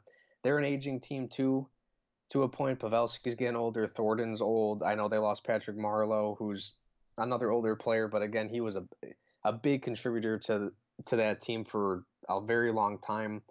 My Chicago Blackhawks I have at 6. There's just too much uncertainty with this team right now. Trading Panarin away, bringing back Saad's a great thing, but yeah, again, trading Panarin, I mean, one of the best goal scorers in the league in the past 2 years. It sucks to see him go, even though it's bringing back a familiar face like Saad and Sharp returning. So it's like we're getting the gang back together, but the defense, losing Van Riemsdyk and Jalmerson to trades and the expansion draft, this team has only two legitimate defensemen, and that's Seabrook and Keith. So I think their defense is going to be what holds them back, and I think they're going to be fighting for the bottom of the conference, to be honest, but I'll say sixth. Seventh, St. Louis Blues made some trades and moves. They're coming back with still a lot of their key players. This team, I could see them being near the bottom of the pack too. Again, I'm really for this, the change of the guard. I think St. Louis will stay relevant, but I don't know if they're going to really get per se in the top 4 of the conference. And eighth, I have the Dallas Stars. I really think there could be a playoff battle here for the wild card spots as far as the Stars, the Jets, and the Flames, who I have in ninth and 10th, right under that line, as you could tell. The Stars, they made a couple big moves in free agency, and I think that it really it made them relevant again as far as I think they'll get in the playoffs. I don't really think they're going to go far, but definitely I think this is a team that can compete again because they already had a couple key players and traded away some other ones, but this is a team that I'd be very surprised if they don't make it to the playoffs. I think the Winnipeg Jets could maybe have a chance to get into the playoffs here. I would say I think there's going to be a battle for the last wild card spot, between maybe Dallas, Winnipeg, Calgary. I don't think Winnipeg hasn't made a lot of moves to improve, but they got some young up and coming talent that could maybe get them relevant again. They just slumped for a long period of time last season that kept them from getting a wild card spot. And then the Calgary Flames, we saw them in the playoffs last year. Another bright, young, potentially up and coming team. Again, I don't see them making the moves to acquire a decent free agent or a trade to really get this team to the next level to where they can compete in the playoffs, let alone compete to get into the playoffs. So I'm not 100% sure if they'll make it to the playoffs this year. And obviously, every team underneath that, the Kings, the Canucks, the Knights, Coyotes, and Avalanche, these are all teams that are either rebuilding or we have no idea what the Vegas Knights are doing since they just formed their team. And then you have the Colorado Avalanche with some notable players on their roster, but it's looking like they're probably going to end up dumping off a couple of these guys. The big name is Matt Duchene. So, yeah, that's my outlook for the Western Conference. My way too early predictions to make. It's all good. It's good to make early predictions. It's good to see how wrong you are, honestly. True. I'm usually pretty good at that. Yeah, I am too. I was wrong with the Stanley Cup playoffs, let alone a regular season. So a couple of interesting things here. You and I have differing opinions on the Dallas Stars. I think you're actually more pessimistic about Chicago than I am, which is interesting. And I was last year, so maybe I need to keep that up. Um, and yeah, I think Edmonton, you have them a little higher up than I do. The other thing is, you made a good point about Winnipeg. Winnipeg is, I think, going to be a big threat, especially with Patrick Laine and Blake Wheeler. My only question with them though is they lost Andre Pavlik, and now he's with the New York Rangers. So goaltending might be an issue for them. Because they signed Steve Mason, right? I believe they did. Yeah, who was always kind of up and down with the Flyers. Yeah. So that might be their downfall this season, which might put them there. Calgary, I agree. My problem with Calgary is it's a combination of things, honestly. Their goaltending, I actually didn't think Brian Elliott was that bad of a goaltender. He just performed. Mike Smith. Yeah, he just performed poorly in that one round. The other thing is that their defense is absolutely non-existent, and their offense is non-existent. While you have Johnny Gaudreau, who is a nice guy, I don't think he's that superstar player you're looking for. No, I don't think he's going to make those expectations like a lot of people thought, unfortunately. He's not the Patrick Kane of your team. He just isn't.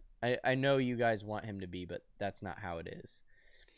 Not only that, I'm not really sure he fits into the Calgary system all that well. I think he would fit better into a Blackhawks system, Tampa Bay system. To have him. New York Islanders system maybe, or even a Ranger system, Toronto Maple Leaf system, a speedy team system. I don't really Calgary's like weird to me. I don't know. They're hard to read sometimes. It's almost like, how did they even make the playoffs? But they're that's just because so some other teams sunk for whatever reason last year. But well, also remember this: they're in the Pacific Division, which is the easiest division to win in, and that helps them a lot. The other thing is tougher now too, though. I mean, it's tough to win that division now. I'd say they'd even probably be better in the Central at this point. But yeah, it's. Yeah, I don't know. It's very interesting to watch them play, but I don't see them going anywhere. No, I don't think they make playoffs next year. Like I even said, fair.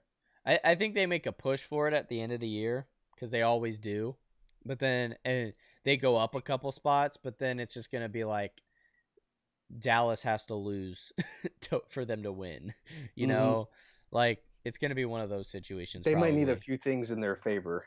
Yeah. Interesting where you put Vegas. What are your reasons for putting Vegas there? And well, actually, you know what? Let's not talk about Vegas now. Let's break down Vegas at the end. Okay. We'll do like a little breakdown. Because I do want to hear your thoughts and opinions on Vegas. And plus I want to talk a little bit more about what's been going on and all that. I think the biggest thing that we're going to disagree on is probably Dallas. And I'll show you my thing here. I actually put Anaheim further down the list than where you put them. But I think it's a fair point where you put them. The Western Conference is an interesting list, to say the least. So, yeah. What do you think, while I get this set up here, what do you think will happen what do you think's going on with the LA Kings? Let's talk about LA for a second. Because we've seen them be a dominant team, and they're not the team that we expected to, over the past couple years. We kind of expected them to be a little bit more of a dominant team, I guess you could say. What do you think's going on with them? They're just in some kind of funk, and I don't know if they're kind of like the Blackhawks either, where some of their older players are are getting older, and so the production kind of decreases and whatnot. They still have a couple good pieces. I mean, Tyler Toffoli is a great offensive player. He struggled last year. I mean, he was injured, but he still played 63 games and only get 34 points. I mean, he used to be a pretty good goal scorer and a key cog to their offense. Jeff Carter had a very good year, but then after him, I don't know what happened. Anze Kopitar is still a great player. Again, he's a guy that's starting to get a little bit older. I don't know if that has anything to do with it. I don't know if there's coaching issues, but they're a team that I feel like they don't have a consistent player on every single line. They're not the depth isn't there for them either to really contribute. And obviously, when your goaltender is only plays in 17 games, I mean, losing Jonathan Quick for literally 90% of the season practically, that stinks. And I know they made a big move by getting Ben Bishop, but at that point, Bishop played in 7 games, and he was okay. He didn't really play too well because I know he had a struggling season with Tampa. So definitely goaltending was the biggest problem. But this was a team that I think a lot of underperforming happened, and I don't know what they were trying to save at the end of the season, like when they traded for Jerome McGinley or even Ben Bishop. They didn't look like a playoff team even way before the trade deadline, despite being kind of there in the standings. So I don't know if it was really wise to make trades to get into the playoffs when I think a lot of people knew they weren't going to make a run.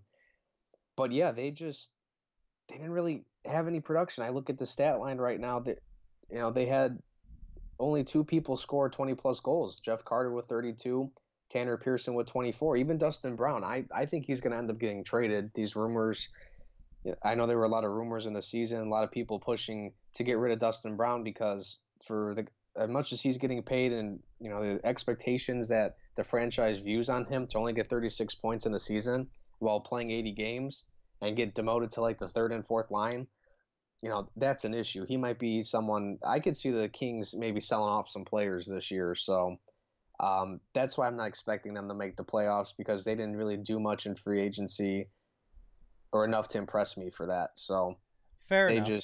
I think they might be kind of their prime or their relevant time to contend might be done for a little bit. Very valid points. I don't think there's LA's kind of a qualm. I think they overbought some players, and that has actually hurt them because they're out of money now. Yeah. The other thing is Justin Williams. They got rid of him, and I actually thought he was actually the reason they won in 2014. I know that's probably like really like controversial to say, but Justin Williams was like Brandon Saad. He was the biggest reason they won the Stanley Cup, because he scored on opportune goals, and he was one of their biggest players. Even in 2012, he was one of their biggest players. I mean, he kind of deserves it. He's won 3 Stanley Cups in his career, 1 with Carolina and 2 with the Kings. Now he's back with Carolina. But he was the big reason. They got rid of him. Tanner Pearson's a great player, one of the best players on their team, I think. Anze Kopitar is an outstanding player. Drew Doughty's an outstanding player. Jake Muzzin's actually pretty good as well. Jonathan Quick is a different Jonathan Quick. And one of the things that I kind of noticed, if you watch him, he's a lot more hot-headed. In the last, I think when he first won the Stanley Cup, he was very cool, calm, and collected. When in his second Stanley Cup, he was a little bit more hot-headed, but he was still pretty cool and calm and collected. Now, a lot of teams know that he's a hot-headed player, and they'll get in his head. So what they'll do is they'll accidentally bump into him and all that, and he'll get super angry and all that. I remember one game I was watching him play the Anaheim Ducks. And granted, the Anaheim Ducks are their rival, but Ryan Getzlaf had bumped into him earlier in the game or something, and Ryan Getzlaf went back to get the puck, behind their net, but the ref, I think the ref had called an icing or whatever. He was skating back to his bench, and Jonathan Quick just like swept his legs out from under him, and the ref didn't call anything. Oh yeah, I remember that. Yeah, he's done a couple controversial things like that. Yeah, and one of those things, that honestly, he's a great goaltender. But if you get in his head, forget it. He's, in my opinion, he deserves to be in the elite list. I agree. But when you get in his head, it's a no go. So I don't know. Plus, they got rid of Daryl Sutter. That's not gonna really help them all that much. They kind of built the team around his system, so maybe that's a good and a bad that's thing. why I think this team with these coaching changes and whatnot, I think it's going to end up, there's going to be a change in direction and focus with this team, and that's why I'm thinking you might see like Dustin Brown get traded, or you might see a few other moves. I'm not saying they're going to shop the whole team away, but right. It makes you wonder like what's next for this team with aging star players and just I don't even know what the sense of what's the sense of direction with this team? Like, what is their goal to get back in the playoffs? Are they just relying on young up and coming guys? Are they trying to make a free agent move whenever the salary cap works for them? Which I don't know. They're kind of a team. They're kind of in a funk right now. They're right in the middle of like, okay, what do you do? Yeah. So interesting spot where you have them. All right, I'm gonna transition into me. So after this, we'll talk about the Eastern Conference. Sorry, voice crack. All right, so for my Nashville Predator, my Nashville Predators, I'm not a fan of them. You're a Predators fan now, hey? No, I'm not. For my list, my number one is the Nashville Predators. I think with the addition of Nick Bonino is the biggest reason why I have that. The other thing is they did not lose pretty much anybody. The only player who's currently trying to get like figured out or whatever is Johansson, which I think is a fair assessment. But if they're gonna win a Stanley Cup, they need him. Without Johansson, they drop down on this list. They're still Stanley Cup final contenders, in my opinion. Like Will said earlier, Rinne is an elite goaltender, especially during the regular season. I kind of consider him kind of like Peyton Manning, where he's just inconsistent in the playoffs. I could easily see them winning a Stanley Cup. As much as I don't want to see them win a Stanley Cup, I could easily see them winning a Stanley Cup in the next couple years for sure. I don't know about this year, because I think it's hard to get back to the Stanley Cup final. It was hard for the Sharks to get to the Stanley Cup final, and they had the same team pretty much. So I think it's pretty difficult for any team to get back to the Stanley Cup final, let alone repeat like the Penguins did. But I right now, where Nashville in my mind ends up is the number one spot in the it would actually be the Central Division, because that's where they're in. I think for the next couple years, Nashville kind of takes over that role, unless they run into salary cap problems or people start getting traded away. Only thing that needs to get figured out is what's going to happen with Mike Fisher. While I don't think he performed on the ice, I thought he was a adequate leader. Now, do they have to re-sign him? Mm-hmm. He's currently I believe a free agent. Either way, he needs to get re-signed, I know for sure. Or they need to talk with him. If he does not get re-signed, then the question remains, who's your captain? I'm not so sure PK Subban is that role. I think that's who they would go to if they got rid of Fisher. I could see him as an alternate captain, but I don't know if he should get the C. Yeah, he's not calm and collected enough, in my opinion. That's not a knock on PK Subban, by the way. That's just That's just who he is. That's his personality. But I think Mike Fisher is a needed role. He's a very adequate playmaker on the ice, I think. He's not a scorer or a sniper or anything, but I think he's a needed part of the Nashville Predators. If he's not on their team, I think they get knocked down a couple roles as well, or a couple spots as well. My number 2 is the Dallas Stars. The addition of Ben Bishop, along with Radulov, make huge improvements, in my opinion. It's no longer just on the shoulders of Tyler Seguin and Jamie Benn.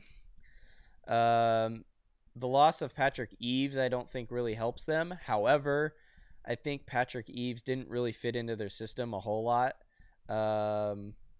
While he got goals and all that, I thought that Dallas is actually a faster team than what Eaves is really meant for. I think he fits better into a heavy-hitting team like Anaheim. And I think we saw that pretty clearly with the stats he was given. Now, granted, he's playing alongside Corey Perry and Ryan Getzlaf, so which that still kind of makes you helps. better. Right, but still, I mean, he was putting up really, really good numbers for being traded from one team to another mid-season. I think he's a valuable asset to bigger teams, and I think Dallas is actually faster than, even though they play blue collar hockey, I think they're a faster team than what he's worth, or what he's used to, I guess. But I think the biggest addition is Ben Bishop. Not only that, Ken Hitchcock is now the coach. I think that puts them up really high on this list. Now, the question for me still remains: do they have the team to win in the playoffs? And that's where I kind of waver on, because Ken Hitchcock is an outstanding coach, but I think he's a good regular season coach.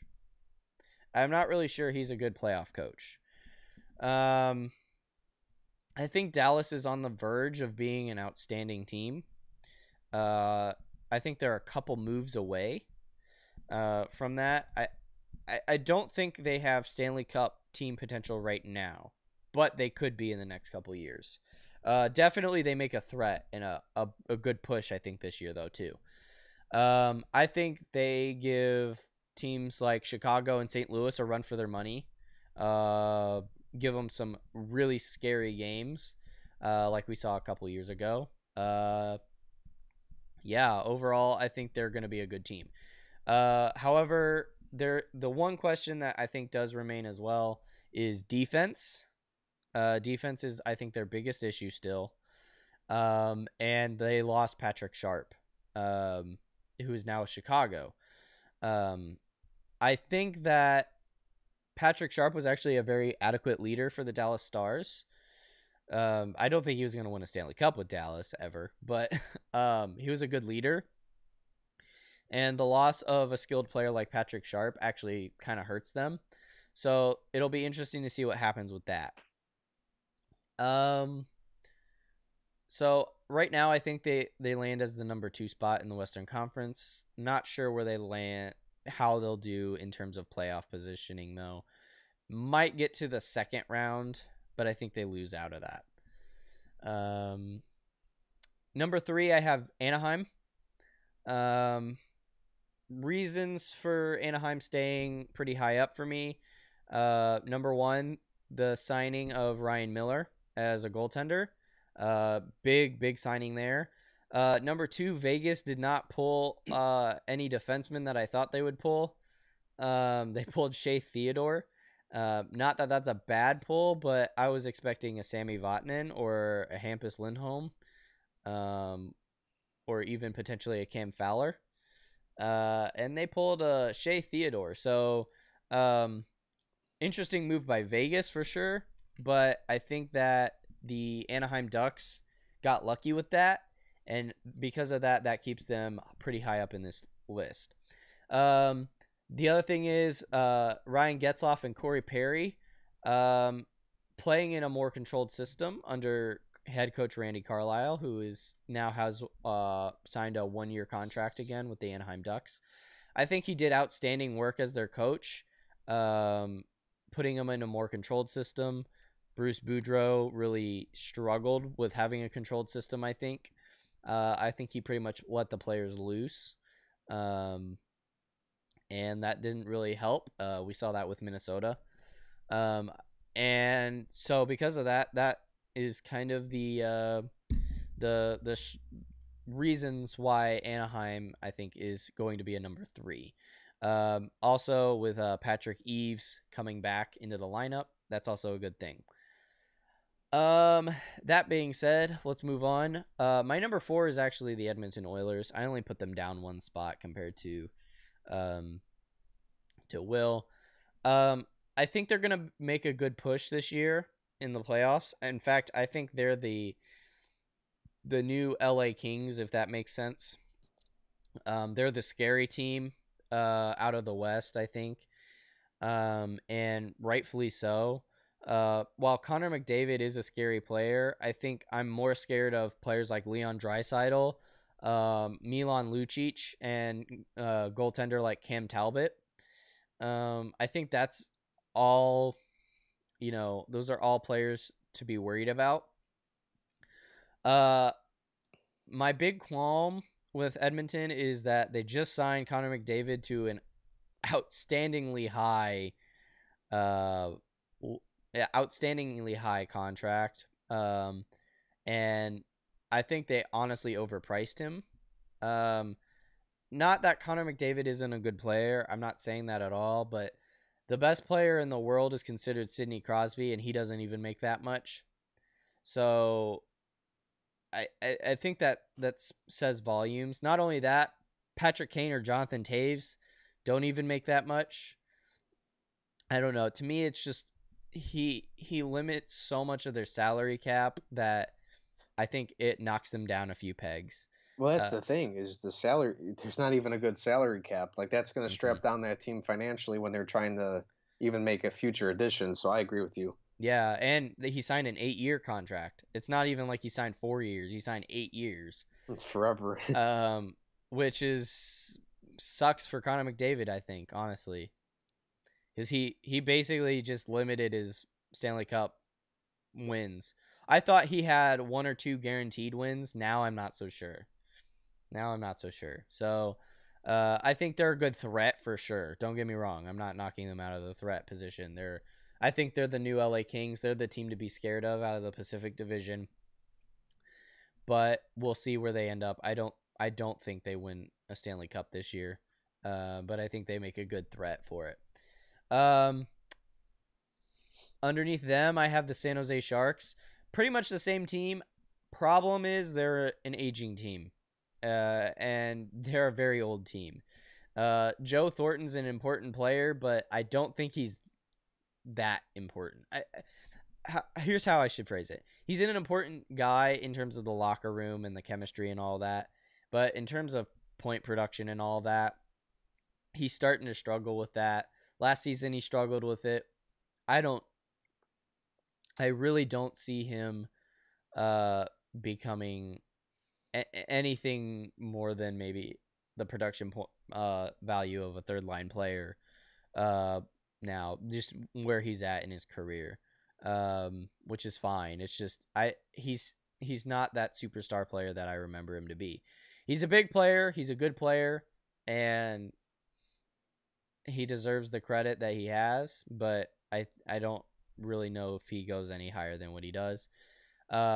Martin Jones is an outstanding goaltender. Not much else to say on that. The loss of Patrick Marleau sucks, but I think is an understandable one. Again, an aging player. Logan Couture, where are you going to end up this year? I'm not really quite sure. Kind of an inconsistent player. It'll be interesting to see where he ends up. Brent Burns is a great player. And I think he'll have an outstanding year this year as well. My problem is will the San Jose Sharks be the threat team that they need to be? One of the problems with the Stanley Cup run 2 years ago was the fact that their offense was pretty predictable. throw it to the slot, get it to Joe Pavelski, put it in the net. And Pittsburgh picked up on that. So it'll be interesting to see if they change up their offense or they get another varied offensive strategy so they can throw multiple hits at you. I don't know. I don't really see them going very far in the playoffs, but I think they're a threat nonetheless. Just below them, I have the Chicago Blackhawks.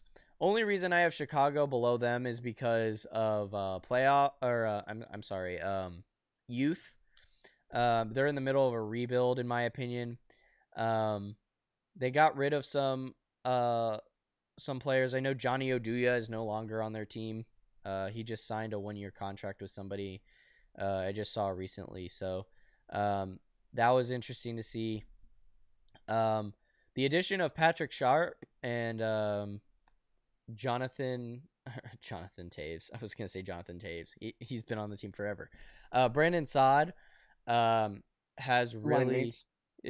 yeah, they're really still good. Close. So close. Similar names. One's a J, one's a B. No, Brandon Saad and Sharp both got added. However, they did lose Panarin. I was actually thinking about this the other day. I actually think this is a good addition for the Columbus Blue Jackets with Panarin. Because problem with Brandon Saad is, at least with the Columbus Blue Jackets system, is he really struggles in a 5-on-5 offense. In terms of goal scoring, he struggles in a 5-on-5 offense. That's his biggest problem. He's outstanding on breakaways or odd man rushes or whatever you want. He's a fast skater. He's a great player. He's an opportune scorer. I think that's going to help Chicago. My problem is what happens with the loss of Panarin, because I think you need Brandon Saad and Panarin. They'd be a Stanley Cup contender if they had both, honestly. They would not be. Even trying to be biased. They would be a legitimate threat to have both of those guys to bolster their top two lines. I would put them at number 2. I would. Oh yeah, I would have ranked them higher too, honestly. Yeah. Now the question is, what will happen with Patrick Sharp? Will Patrick Sharp get put on the line with Patrick Kane? Because if that's the case, holy cow, that would be interesting to see. Patrick Sharp's a left winger who plays with the right hand, and Patrick Kane's a left-handed player who plays right wing.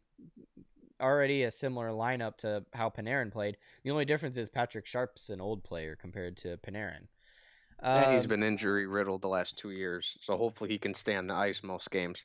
Yeah, and I mean, that's not a knock to him. He's just an older player.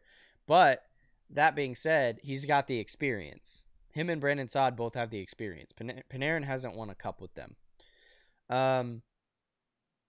But a couple of big moves that have happened in the past couple of years kind of put them off of the Stanley Cup winning mark for me. Actually, Teuvo Teravainen was one of the players that also kind of was like, are you sure you want to do that? Because he's he was a good player in the Chicago system, in my opinion. Also played on the line with Patrick Kane as well, until Panarin somehow took over that role. So yeah, that he was a very interesting player, but obviously the loss of Brandon Saad really kept them out of a Stanley Cup contention, in my opinion. Now that he's back, it'll be interesting to see. I still think that they're Stanley Cup playoff contenders. In fact, I still think they have a good chance of winning a Stanley Cup still. They're not a team I'm knocking out of that contention. I think they have a lot more struggles getting to the Stanley Cup final, though, compared to what they did in 2013 and 2015. Well, not 2015, 2013, 2010.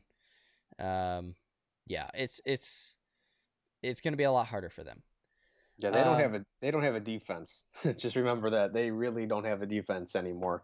Mm-hmm. Yeah. Yeah, that's a valid point.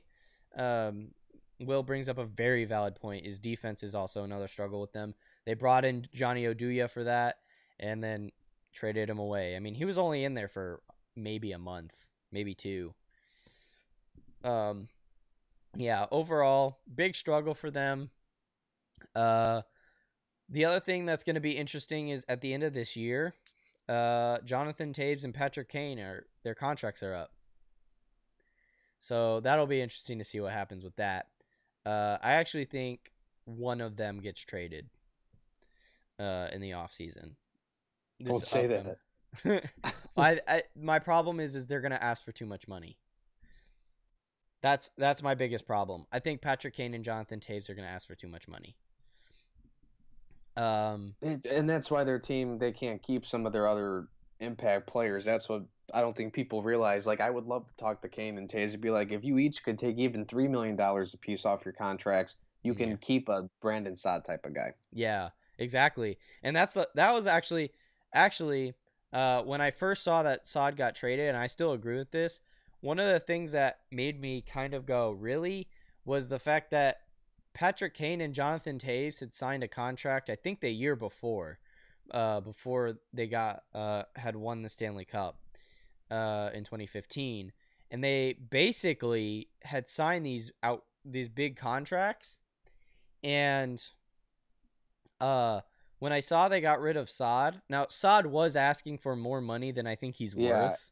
And he said he was going to take a hometown discount, which he never did. So I'm a little mad at him about that still, because this could have been avoided.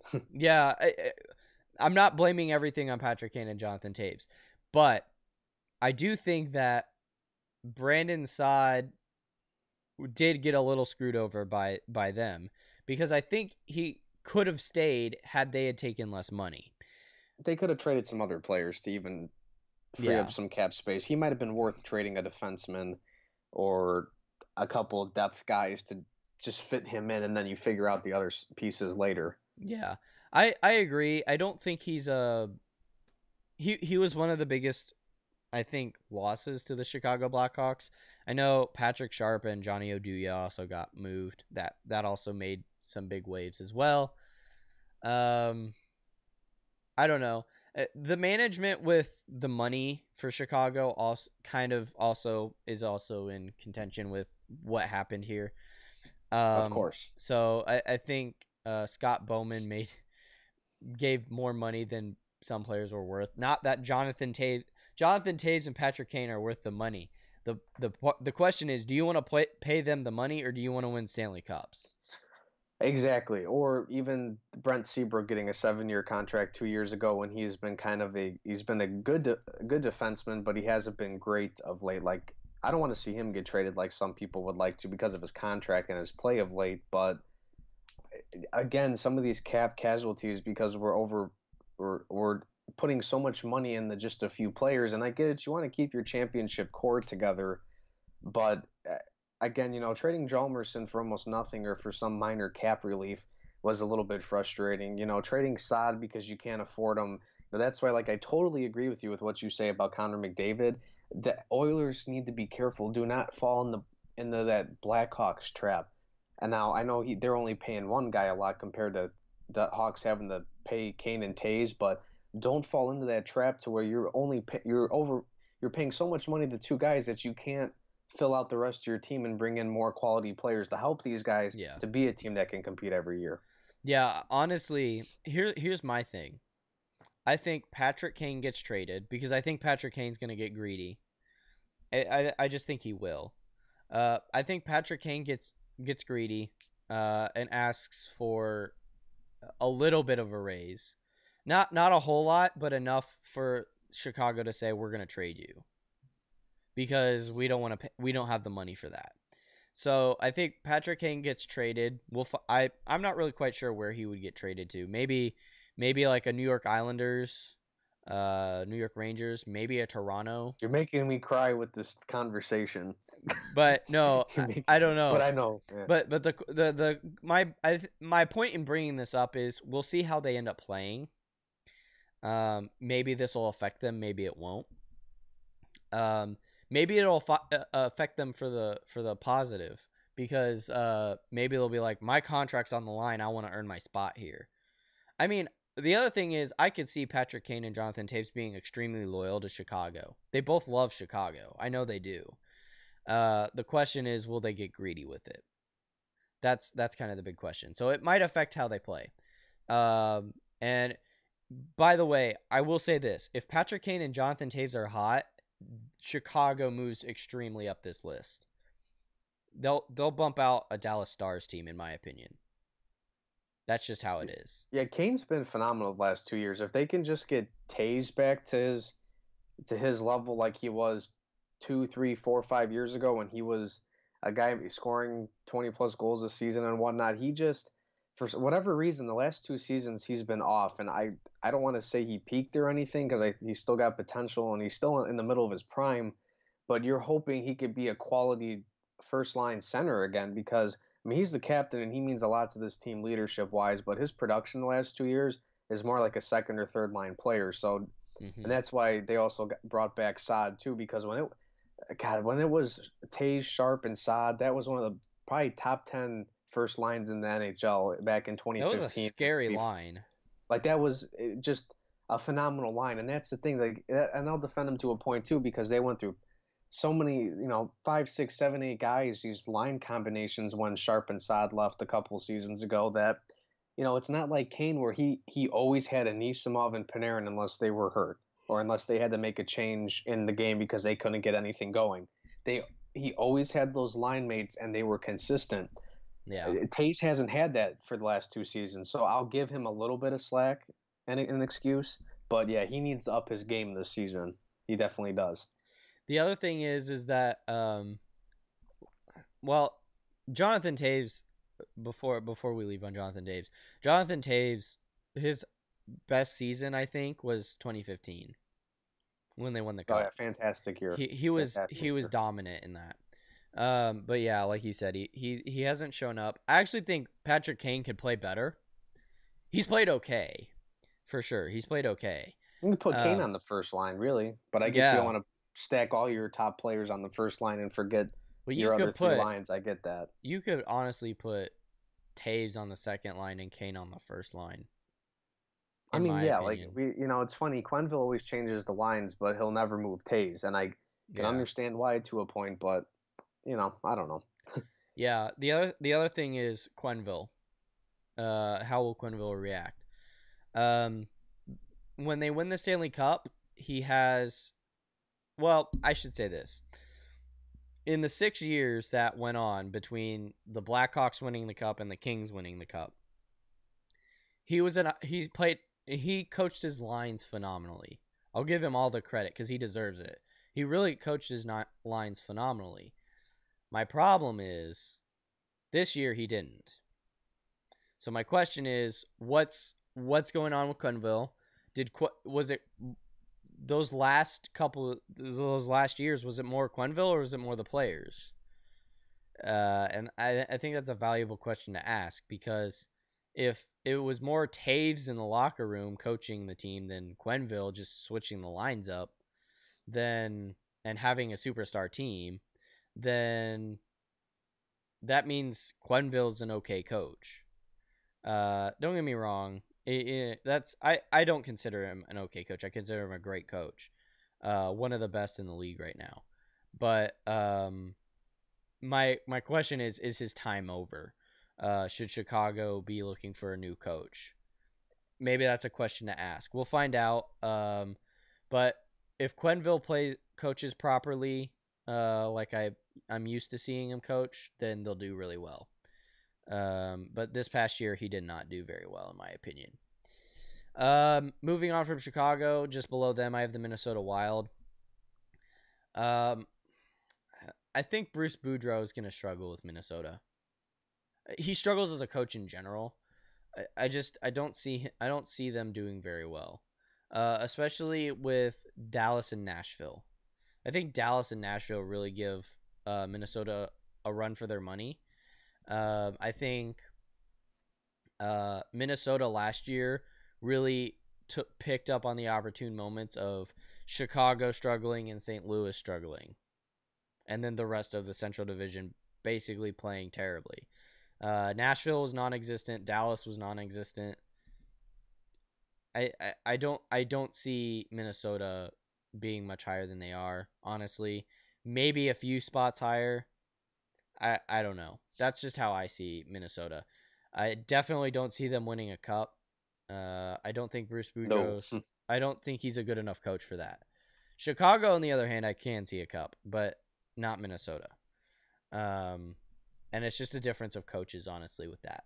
They're a stacked team, but I don't see them with a coach or with a good coach right now. Just below them, I have the LA Kings. I think this will be an interesting year to see where the Kings land.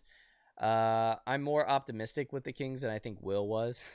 I think Will's actually probably more realistic with them. I think they can pull it out. The question is, will they? And we'll find out. I think with a new addition of a head coach, and I don't know if they've signed a head coach or not. I haven't picked up on that. Maybe they have, and I just haven't seen it. That'll be an interesting thing to see.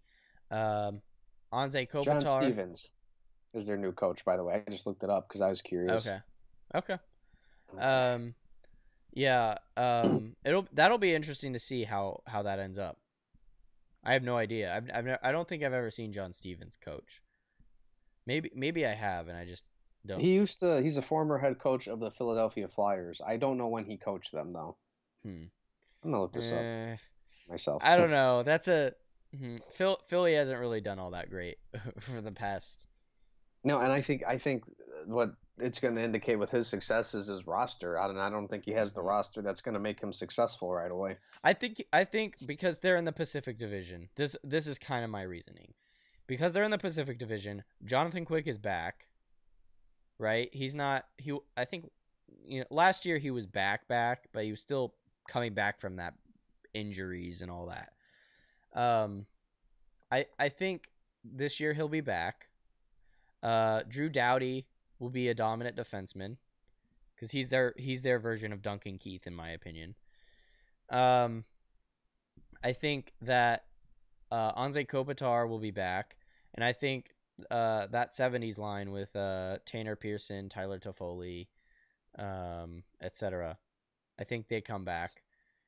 I think they make a push to get into the playoff spot, but then they secure that last wild card spot in the Pacific Division, which is weak.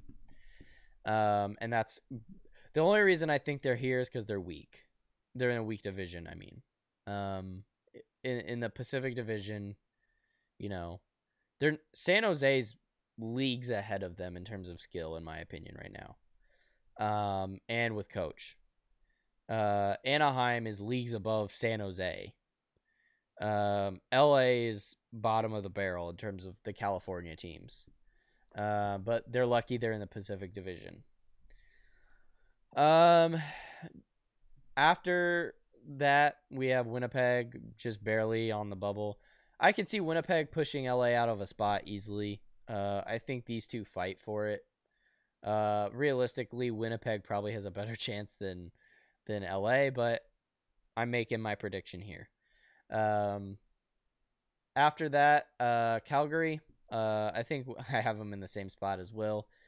Same exact problems that we talked about earlier: lack of defense, lack of offense, goaltending struggles. Yeah. St. Louis, I have actually below playoff spot. I don't think they get into the playoffs this year. I could be completely wrong on that, and I mean, I could see them being in the playoffs, but my problem is that I think with the strength of the Central Division, that'll be their biggest struggle. Mike Yeo is an okay coach. And not only that, I think the losses of the players that they've had over the last couple of years have really hurt them and don't really help them out. Losses like Shattenkirk really hurts them. And it's just the losses from the big guys that they've had. They finally picked up a goaltender that they want. But I don't know. Yeah, they're going to be an interesting team to watch. Just below them, the Vegas Golden Knights. We'll talk more about them after this. But I think they don't get into the playoff spot, but I think they have an okay year for starting out. Realistically, they probably could have a better year than the LA Kings. But Vancouver Canucks. Yeah, Vancouver is just Vancouver. The loss of Ryan Miller is their biggest loss. They don't go anywhere in my opinion. Colorado. Yeah, they don't change compared to this past season. They have too many troubles, too many problems. Arizona Coyotes, young team. Granted, they did get some good players from the Rangers. They picked up Derek Stepan and Niemi, or I'm sorry, Ranta, not Niemi, Ranta, in goal. Although Ranta is not going to be the Mike Smith that you're looking for. He's a good backup, but he's not. Well, hopefully he's a little bit more consistent. Well, because I don't know, Smith lately, I don't know. Unless that's me, I'm not a big fan of Mike Smith. I actually think Mike Smith's a decent goaltender. I don't think he's the elite level that people want him to be. I don't see him as that level. He's a good goaltender. I think he'll burn out. Arizona though, I think stays bottom of the list. They don't have the pieces. They're a good young team, but they don't have the pieces. If you actually listen to this podcast, last summer, I actually predicted them to be much higher because I thought they were a young team and I thought they had some good chances to get to the playoffs, and now I'm not so sure. So that is my Western Conference list. We'll talk about Vegas at the end of talking about the Eastern Conference. I know I talked for a while, but let's get the Western Conference out of here, and transition into the Eastern Conference. All right, Will, here's your Eastern Conference list. Let's see what you have to say about the Eastern Conference. All right. Well, start off. I like Washington's team still. I know they really re-signed a lot of guys for long-term deals, so I think this team is definitely going to compete and be one of the best in the Eastern Conference. Sorry, for years to come. Still, the real question is their playoff experience and how they can perform. Will they actually make it to the Stanley Cup final for once, let alone win it? But yeah, I think Washington still is at the top because they have a lot of talent still. A lot of depth, from first line to fourth line, first line to third line defense wise. Braden Holtby is arguably a top 5 goaltender in the league still. Despite their shaky playoff performances, they have a very good team still. And any team that has Alexander Ovechkin especially is going to be a top team. Right under that, I think the Columbus Blue Jackets, to get rid of Saad hurts, but to pick up Panarin, Panarin solves their goal scoring woes. They finally got a legitimate guy that could get them, at least 30 goals. Who knows? Panarin's a guy that could even get to the 40-goal mark. Who knows? Especially on a team like this. I think they've, they're still such a young team. And again, Panarin is a great addition. And I said they surpassed Pittsburgh, who I have at 3, because I think they have a lot more young upcoming talent.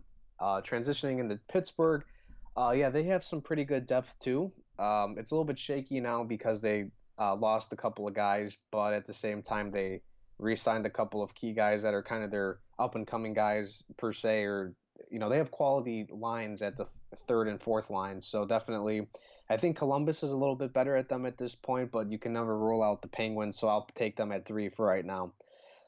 Okay, 4 and 5, I have to admit, probably out of both conferences, I struggled with these two because I like the moves the Canadiens and the New York Rangers made, but I think Montreal I like the makeup of their team. I think they made a few more quality moves, and I'm even looking back at, say, the moves from like the trade deadline. Getting Jordy Ben, I think, was a good defensive move. I believe his name's David Schlemko from the Sharks, a very young defender. He's only 21. Jonathan Drouin, I thought it was crazy that Tampa Bay traded him, but I know they have a history of disputes, so he was probably going to go anyways. So Druin coming to the Canadians, again, this is a team too that struggled with offense and goal scoring. This is a guy that could help fix that problem. Losing Radulov hurts, but I think Druin kind of replaces him to a point, maybe not at the exact same level. And then your New York Rangers, Josh, I have at 5. I think signing Shattenkirk was a great thing. I know he's more of an offensive guy. I don't know the Rangers that well enough. Do they need an offensive defenseman or do they need another solid lockdown guy? But I think anytime you add an offensive defenseman, I think that makes your team better because obviously anytime you got defensemen that could score and help produce offense, that's a good thing. So I think that was a solid move for the Rangers. And I mean, to get him at the price they did, because he took the hometown discount per se because that's where he's from. So respect for him with that. But I mean, yeah, they got him at a fantastic price, and that's a guy that could have really went anywhere. So they got one of the marquee guys in the free agency market. I'm going to say I'll keep them at 5 right now, but they could be a toss-up anywhere between 4 and 5. I think Montreal, New York are definitely going to fight for who's going to be ahead of who in the middle of the conference next year. At 6, I have the Maple Leafs. They're the Edmonton Oilers version of the Eastern Conference. They're up and coming. They have a great player in Austin Matthews. I think they overpaid for Patrick Marleau given how old he is. But again, you're getting that veteran leadership and veteran production per se. He's not going to score 30 goals next year, but he will definitely provide some offense leadership that any of the young guys, Matthews or whoever else, is up and coming on that team. Unfortunately, I don't put them as high as like Edmonton just because this conference is you already know who's more than likely going to be in the top 4 or at least top 3 as far as Washington, Columbus, and Pittsburgh.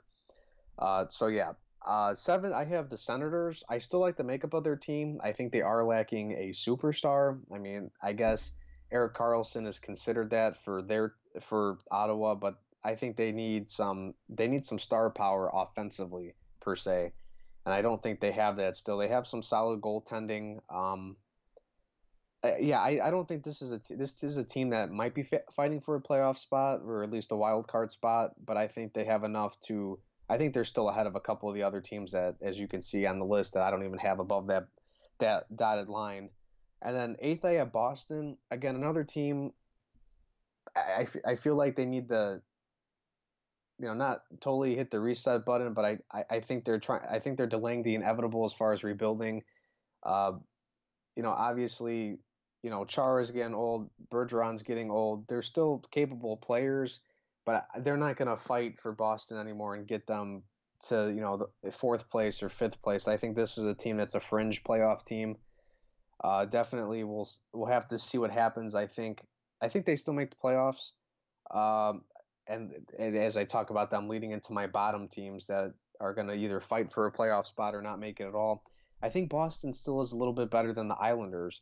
I think they're a little bit better than Tampa. Tampa's been losing a lot of guys like crazy, trading and whatnot, and getting rid of Ben Bishop. Man, that was a bold move. I don't know if I agree with that. I know he's struggled of late, but I don't think Tampa's making the playoffs. The Islanders have a chance. Maybe there's a competition there between the Islanders and Boston, or even the Senators for that matter.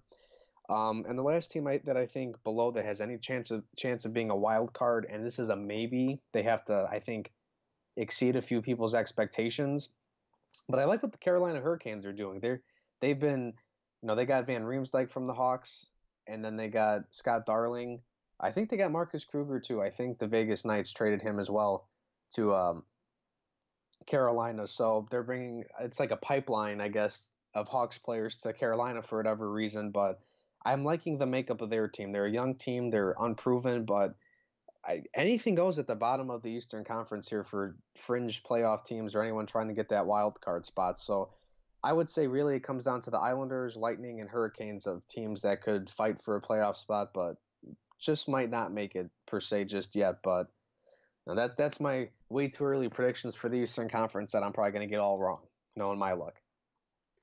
I mean, you make valid points. I mean, here's the thing with the East. I think the East is is harder to predict than the West, in my opinion.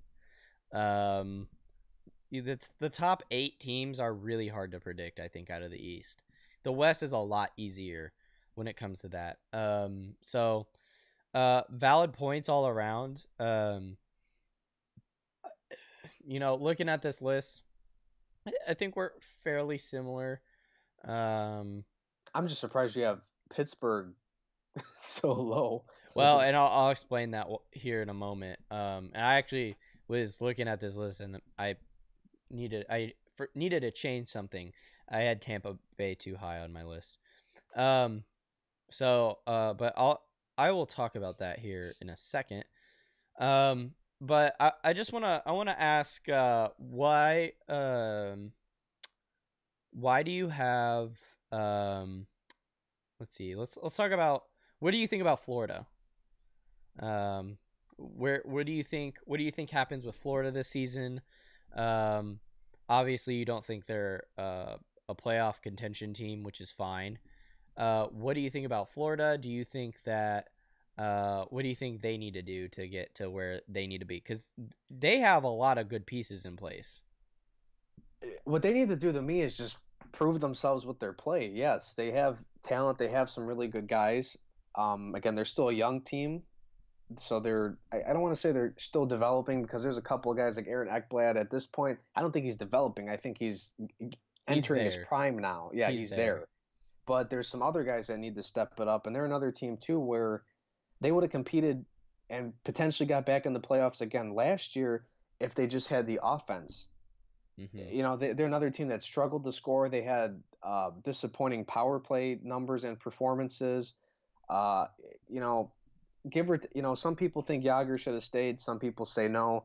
His veteran leadership and presence was probably great to have, but his production was okay, not bad. But they need to step it up in the offensive production, I think. And I feel like they're lacking legitimate goal scorers, personally. I know they signed Radim Verbata, which is a good move, I think. Add some scoring, a guy that could get you 20, 25 goals next season. But yeah, I think they underperformed last year, but I don't think they're still making enough moves to bring in an impact player that maybe brings up the rest of your team. Like Verbata is a good additional piece. But again, I don't know who the star is on this team. Ekblad, yeah, sure. I don't think he performs like a star every game, but Luongo. And I think he continues to be what his career is, a good goaltender. But man, he can be really good 1 minute, and then he just all of a sudden you're like, whoa, what's going on? He could win a Stanley Cup, but you're right, he has to be consistent enough. Yeah, he's just not winning a Stanley Cup with a Florida team like that, in my opinion. Well, they have to. I will give them credit. I think they're in the process of rebuilding, if that makes sense. Mm-hmm. And I've listened to their manager speak, and he's like, "Listen, we're starting to try and get some good players to come back here or whatever." Their problem is they either have players who are too old, like way out of their prime, or they signed some free agents that are just old, not someone that's the future of your team for 5 years. Right, or they sign people, or they have a bunch of really, really young players who eventually just get traded away.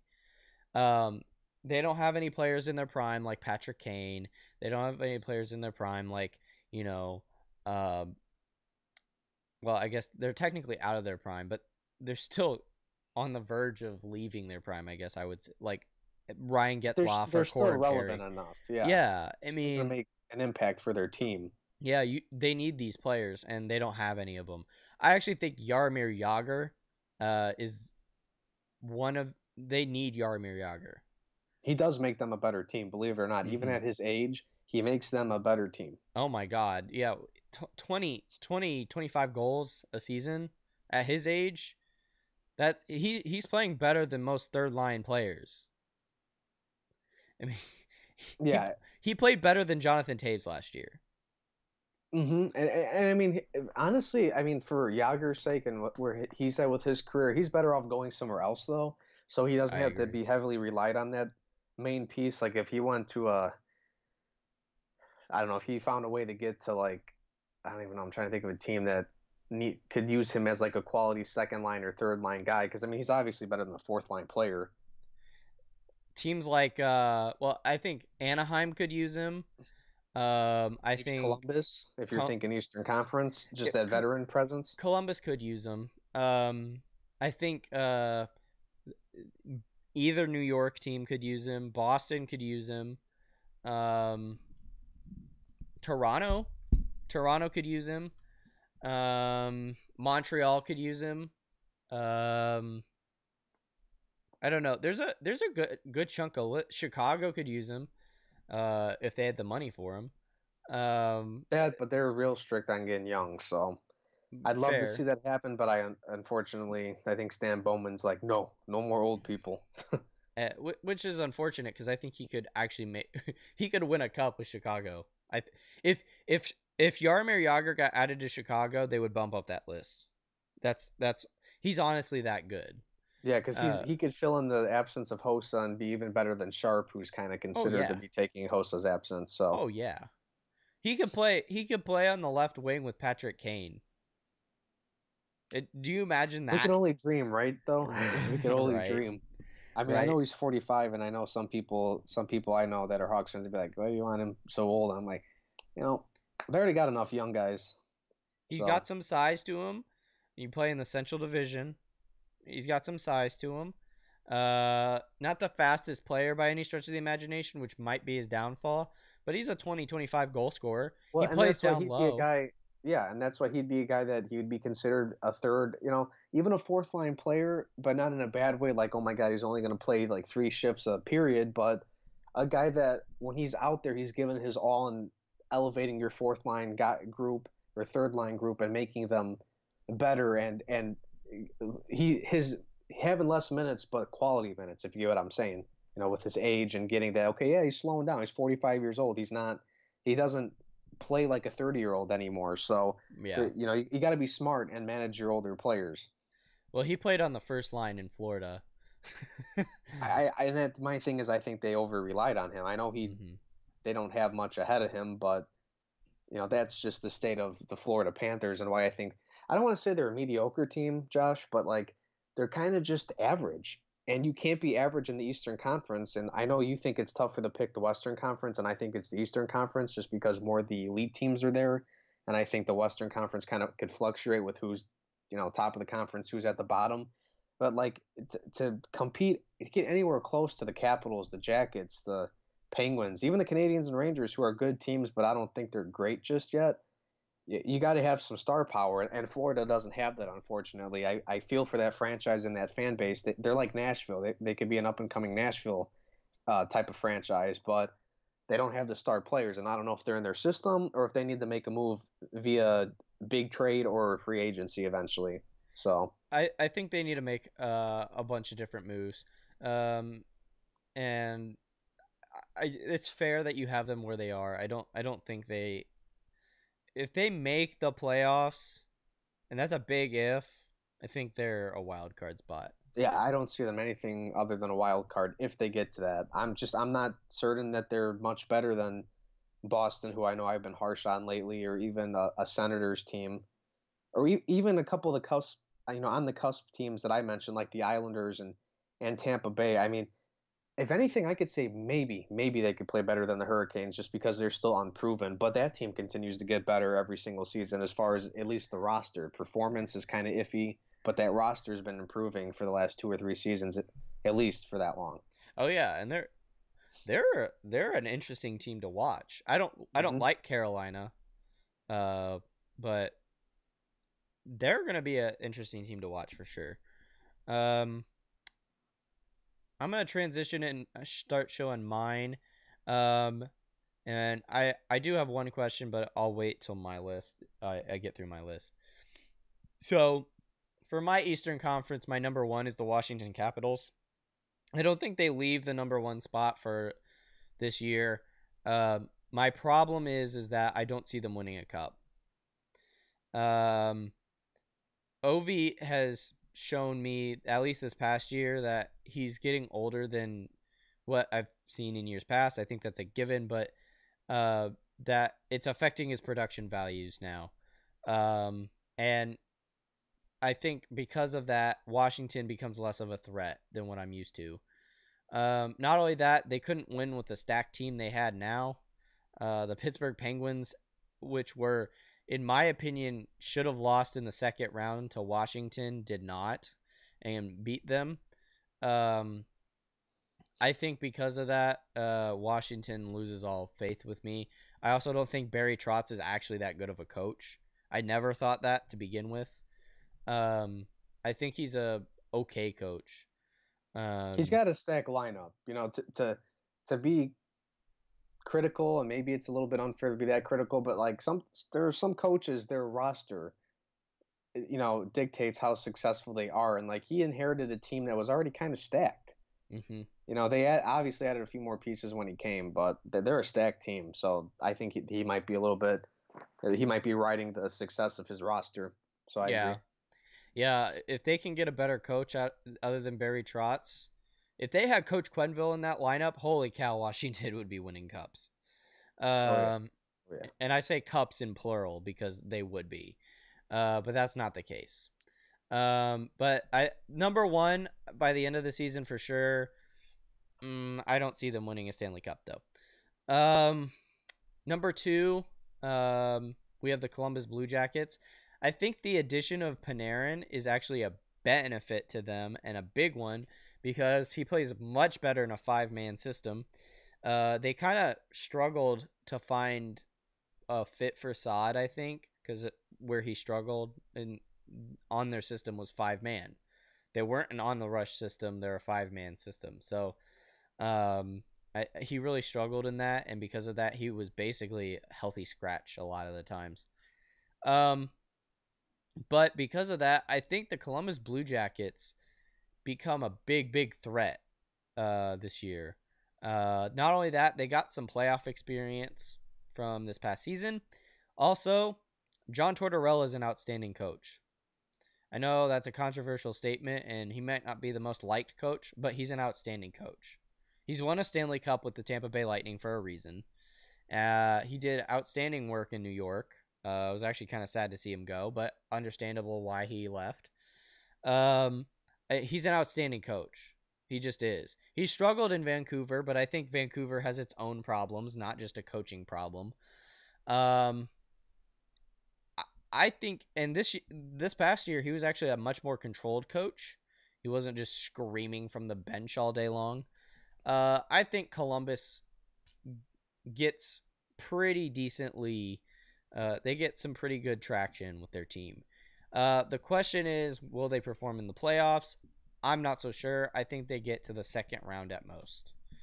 But I think they're a stacked team. They could make it to the Eastern Conference Final. I could see them doing that. Way easier than the Washington Capitals. Number three, I have the New York Rangers. Pickups like D'Angelo, Andre Pavlik, obviously Shattenkirk, getting rid of Derek Stepan, who's an aging player. Sad to see him go, but understandable because he did not produce last year at all. The signing of Mika Zibanejad to a 5-year deal, which just happened today. Pretty good deals going on here with the New York Rangers, I think. I think the pickups of the two defensemen, also getting rid of Dan Girardi, buying him out was a surprise, but I think necessary. The question remains, what will happen with Rick Nash? Rick Nash, I think this is a controversial statement for me to make. I know a ton of people hate Rick Nash in New York. I think he's an outstanding defensive forward. But he struggles offensively in New York. He's an outstanding defensive forward. But you can't expect him to be your goal scorer, I don't think, if you're in New York. If you want a solid goal scorer and you need someone to lean on, I say you get rid of Rick Nash, bring someone else in. Maybe bring in someone like a Patrick Kane or a Jonathan Toews if they end up wanting to get moved. Maybe that trade happens. Maybe you see someone like a Jaromir Jagr get pulled in. I'm not so sure. I don't know what happens here. They do really well at the beginning of the season. End of the season's where they kind of struggle, I think, at least for the last couple years. If they're going to win a cup, they have to do it in the next couple years. Otherwise, Henrik Lundqvist isn't going to win them a cup. Then they're going to be in full complete rebuild because Henrik Lundqvist is too old at that point, and they're going to be looking for a good, solid goaltender. All their players that they've had so far are going to get too old, so they're going to have to basically go into full rebuild mode.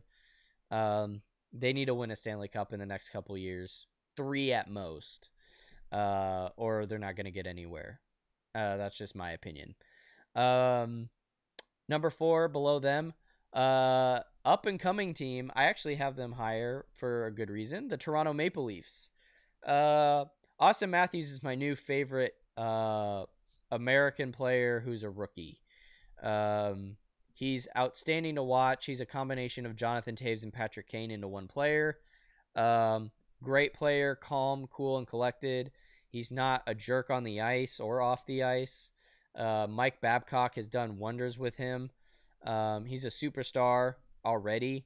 I think he's got a long prime time in his career to be in the NHL. Question remains, will he stay with Toronto? We don't know. Him, Mitch Marner, and some of the other players who are rookies are going to end up asking for more money. And that remains to see what happens with the Toronto Maple Leafs. The addition of Patrick Marleau is a good thing. Frederik Andersen has actually done outstanding in their organization as well. I think that's a big deal. Frederik Andersen, I thought, was actually a big struggle in Anaheim.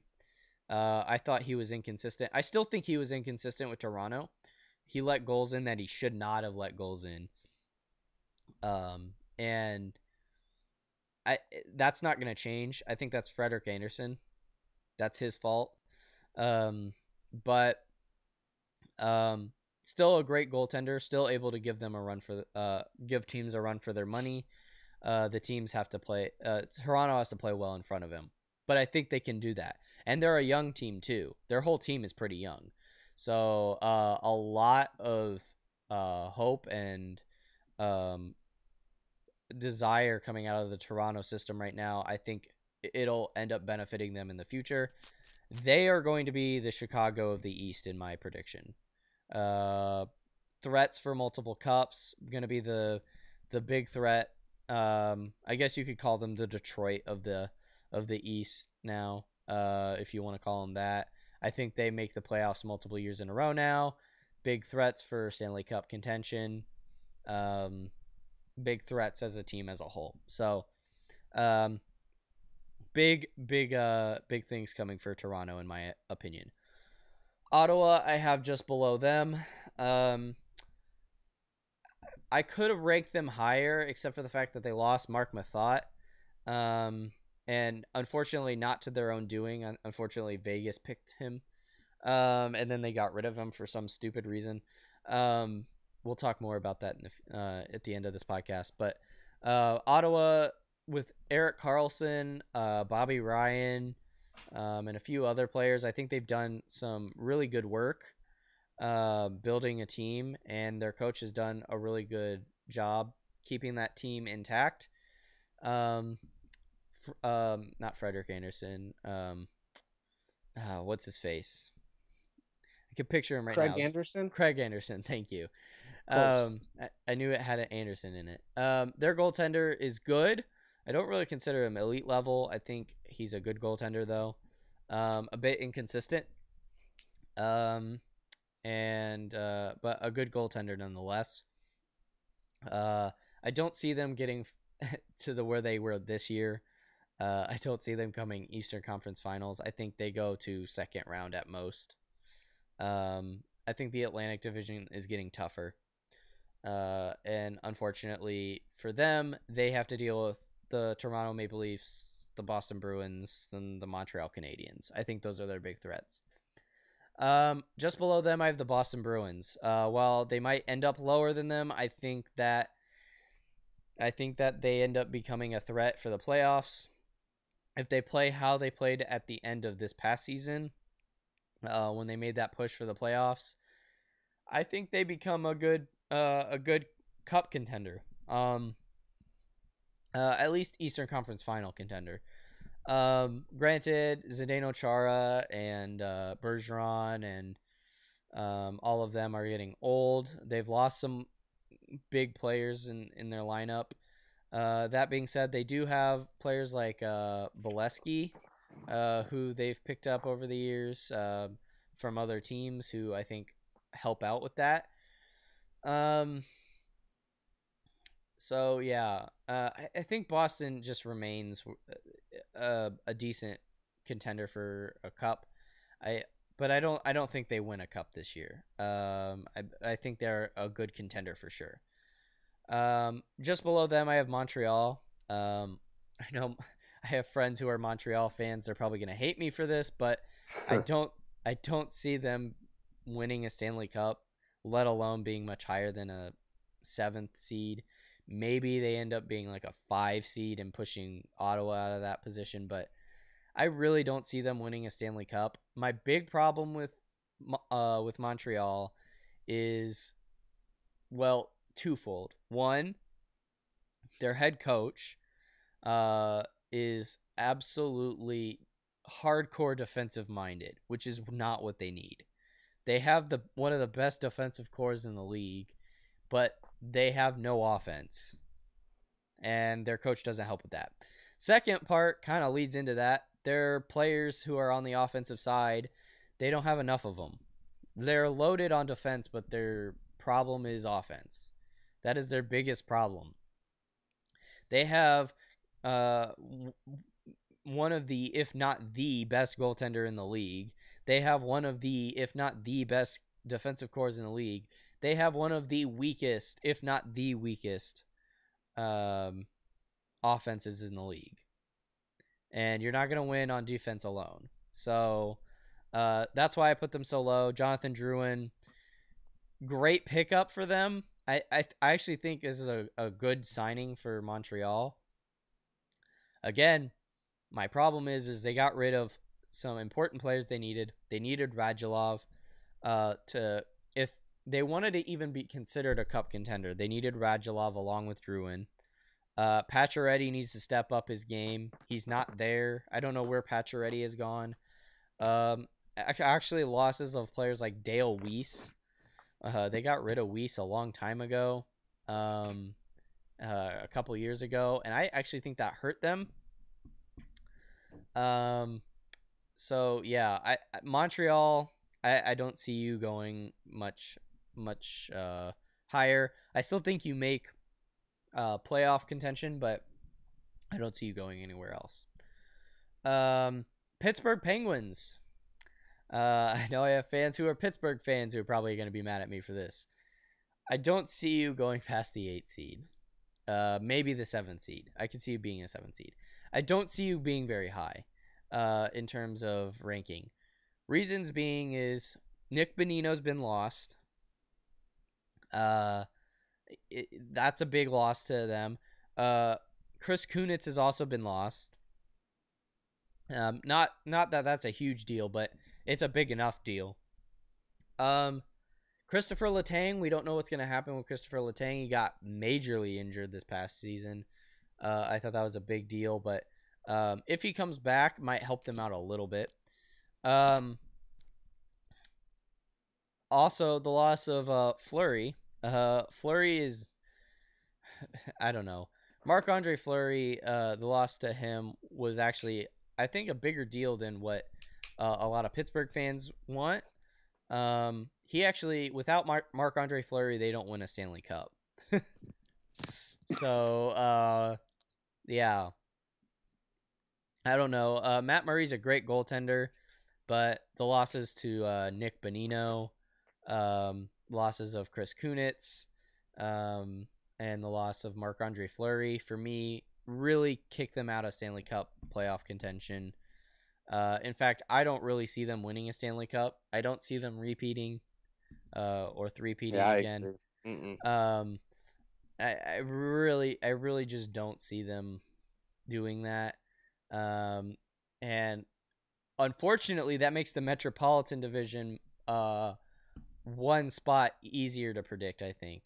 That's just my opinion. I think they just don't show up anymore.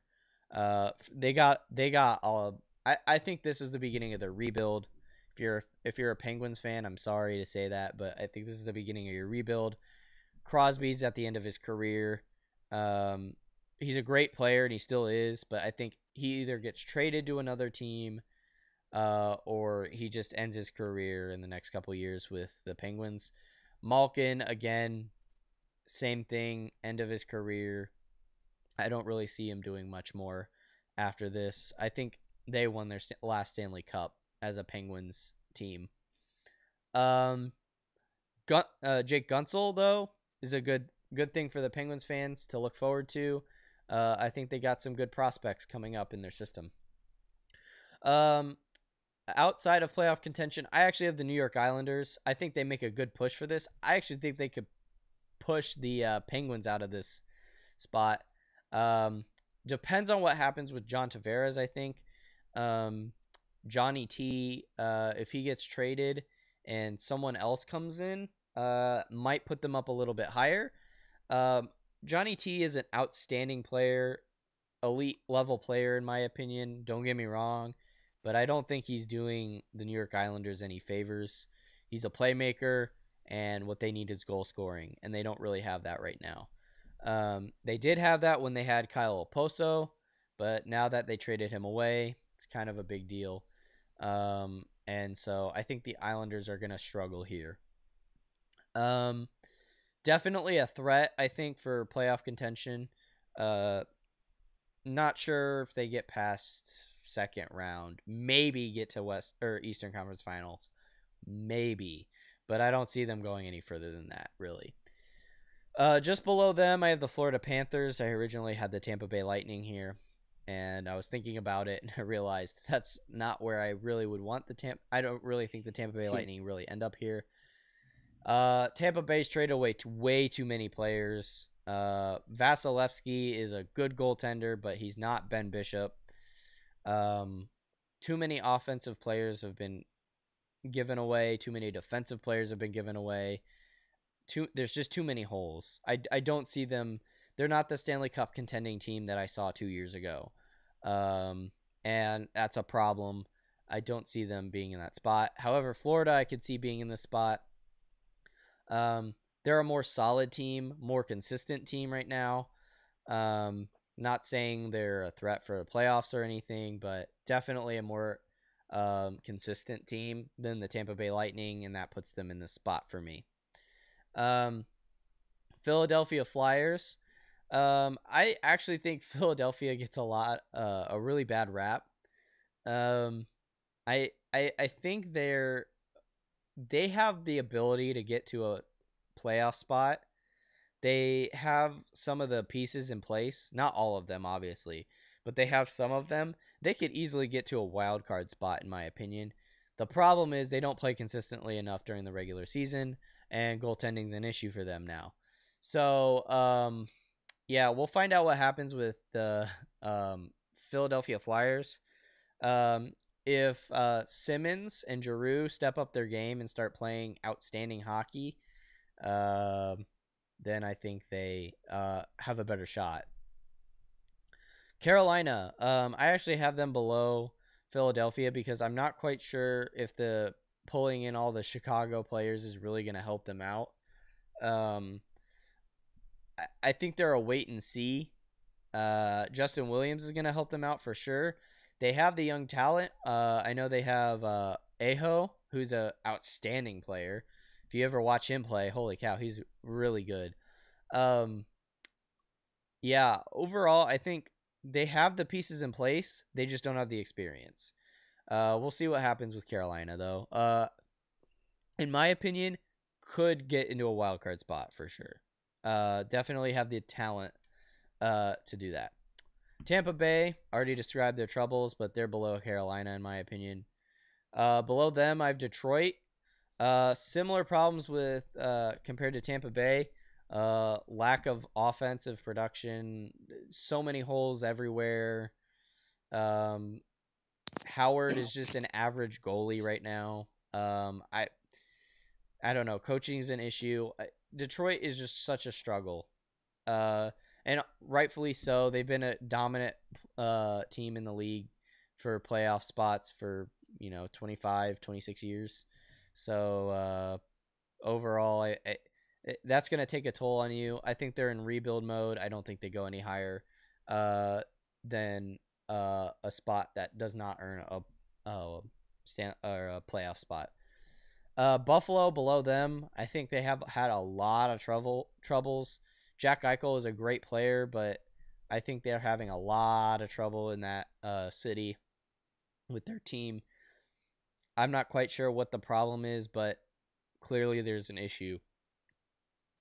The New Jersey Devils, their problem is defense. That's it. Their problem is defense. Offensively, they're okay, but their problem is defense. That being said, that is my list. Interesting. I like it. You got some good takes on it. I know some things I wish I would have thought of. Yeah, I mean, you have to understand. There are some teams that I've really been following, and I know Will's been pretty busy. So, I'm sure that has had some. Yeah, life happens at times, and I'm like, I want to do sports though. Yeah, right. I don't know. It's very interesting to watch. I think the Rangers are still Cup contenders. I think the Blue Jackets can be Cup contenders. I think they'd be a dark horse Cup contender, honestly. And Toronto, I think they're a Cup contender as well, out of the East. Who would your Cup contenders be out of the East, Will? Honestly, I like Washington and Columbus. One thing what I like about Columbus now, or not Columbus, I mean the Capitals right now, is because with the potential and more than likely, the Pittsburgh Penguins not being at the top, and obviously with losing a lot of guys in depth that they once had, they're not going to probably be I'd even be surprised if they made it to the conference finals, even if they did, if it was like a Pittsburgh Capitals matchup again. Eventually, I wouldn't be in the conference finals. But I'm thinking now with the Penguins degrading a little bit, the Capitals still have their team intact. Like, I know they don't have the greatest track record in the playoffs, but and again, since we're kind of just playing with ideas with rosters and everything, who has a roster that can really compete with Washington if they can actually find their game in the playoffs? Columbus, maybe. The Rangers, maybe. I'm not totally sold on Toronto just yet. I think they need another year to see what they got. Maybe another player or two. Senators, Bruins, no. I think the Eastern Conference still runs through Washington if they can just find a way to stay on their game come playoff time and not succumb to that pressure and, struggle instantly right in the first round again like they did last year. So I like Washington, the Blue Jackets, and I would say the Rangers. Those would probably be my top three for Cup contenders in the Eastern Conference. Okay. Yeah, I think my list is like I said, Columbus, New York, and Toronto. I think Washington's a fair point. And I said this 2 years ago with Anaheim, in 2015, and the saying stands very true with the Washington Capitals. I think I said that in 2015, that the Anaheim Ducks, that was their year to win the cup. If they were going to win the cup, that was going to be their year because the Kings were out of it. And granted, Chicago helped prove me wrong on that, but I mean, it still proves true to Washington right now. I think Pittsburgh is out of it. Pittsburgh's their biggest threat, I think. Second biggest threat would probably be the Rangers.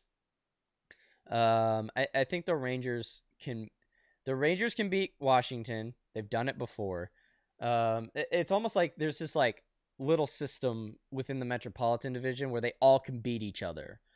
And so usually the Metropolitan, any of those teams can beat Washington. Outside of that, those, Columbus and New York, I think, are the two teams that would be able to beat them. Outside of that, maybe Toronto. Not so sure on that though. But yeah, you're right. Those are probably the only two teams I could see. Is Columbus and New York beating Washington. We'll see what happens. I've been surprised before, and Washington has given up a lot over the past couple of years. We'll see what happens. I don't know. It'll be an interesting year for sure. If they win the Stanley Cup this year, it's because Pittsburgh's out of it. That's how I look at it. Yeah, this offseason definitely opened the door for some potential, a potential new king per se in the Eastern Conference. Because I don't think Pittsburgh won't be. I'd be surprised if they're real dominant again this year. Honestly. All right, I'm gonna bring up your list for the Western Conference. Who are your top picks for the Western Conference to win the Cup? I would say I'd say Nashville again because they're up and coming and they didn't really lose anyone in particular other than maybe Mike Fisher, as you brought up earlier. If anything, I think they added the few pieces they did add were good, impactful pieces. I like Anaheim again. I think your young up and coming defense is going to really elevate this team to a whole new level. And again, I don't know if Getzlav and Perry will ever put up the same type of numbers as they did 2, 3, 4 seasons. I don't want to say that Father Time has got to them just yet, but again, since we're in the who knows what scenario, I think they're going to be fine. It just makes you wonder how well they're going to perform. But I think with an up and coming young defense, it's really going to help anchor Anaheim. So I would say those two. And I think I'll go the Oilers. And I know I'm picking my top 3, but again, they're a young, speedy team on both offense and defense. Well, defense, they're a little bit older, but they have some solid veteran pieces. And I'm looking at teams that have the most complete rosters and have young players that are speedy and fast and skillful. And I'm looking at Nashville, Edmonton, and even the Anaheim defense here. And I'm not negating their offense either, but the Wild, I think, overperformed last year. The Sharks and the Blackhawks, they're kind of old. They're kind of in the middle. They could surprise you and could contend with these three. I'm not sold on St. Louis or Dallas either. I think Dallas can get in the playoffs again and compete, but I don't see them as a Stanley Cup contender just yet. So Nashville, Anaheim, and Edmonton, I would say, are my favorites in the Western Conference. Fair point. I'll bring up my Western Conference and we'll go through that. So my top, I'd probably pick Nashville as my number 1 again as well. I think they're actually no. You know what? I don't think they get there. I think they get to the Western Conference Final, but I don't think they get to the final. But they're a good Cup contender nonetheless, so they're definitely in the list. Anaheim would be my number 2. I know I have Dallas as my second seed, but I think, like you said, they're not really a Cup contender. They're a regular season contender, but they're not a Cup contender. Anaheim, for sure. I think they're solid. I think the benefit to Corey Perry and Ryan Getzlaf is that they play on a team with slow, heavy-hitting hockey as opposed to super speedy and super fast hockey. They would be worn out if they were playing on a team like Chicago or the New York Rangers. A team that runs off of speed. I think they'd be worn out. And they definitely wouldn't be putting up those numbers. But in a slow, methodical system like Anaheim, I think they're going to be putting up decent numbers. And then I think my next pick, I'm actually going to go with the Chicago Blackhawks. I know this is probably a little controversial, but I actually think that Chicago can be a cup contender this year, more so than the Edmonton Oilers. If Anaheim's on their game, if Nashville's on their game, if if those teams are on their game, then I think Edmonton's really going to struggle. Not only that, I think San Jose can really get on their game and kind of knock Edmonton out of it. I don't know. I think Chicago has a good chance this year, as well. Not as good of a chance as Nashville or Anaheim, in my opinion, but that would be my top three. Yeah, I don't know. Interesting to hear what you have to say for sure, Will, on that. Yeah, definitely. Yeah, we have some differing opinions, but I mean, hey, that's what makes it an interesting conversation. Well, and also we're also picking like almost like 10 months in advance, like True. it's not yeah, when it's December or January, who knows what the heck the league's going to look like when we're halfway through this season, because obviously injuries and different things can impact the team and a season in general. So yeah, definitely we could be totally wrong. We might do a podcast this time next year and be like, okay, we need to reevaluate the way we do way too early predictions. So yeah, I don't know. It makes it interesting though. So granted, also we're also doing this based off of current roster. So current roster by 4 months from now is going to be completely different probably for a lot of these teams.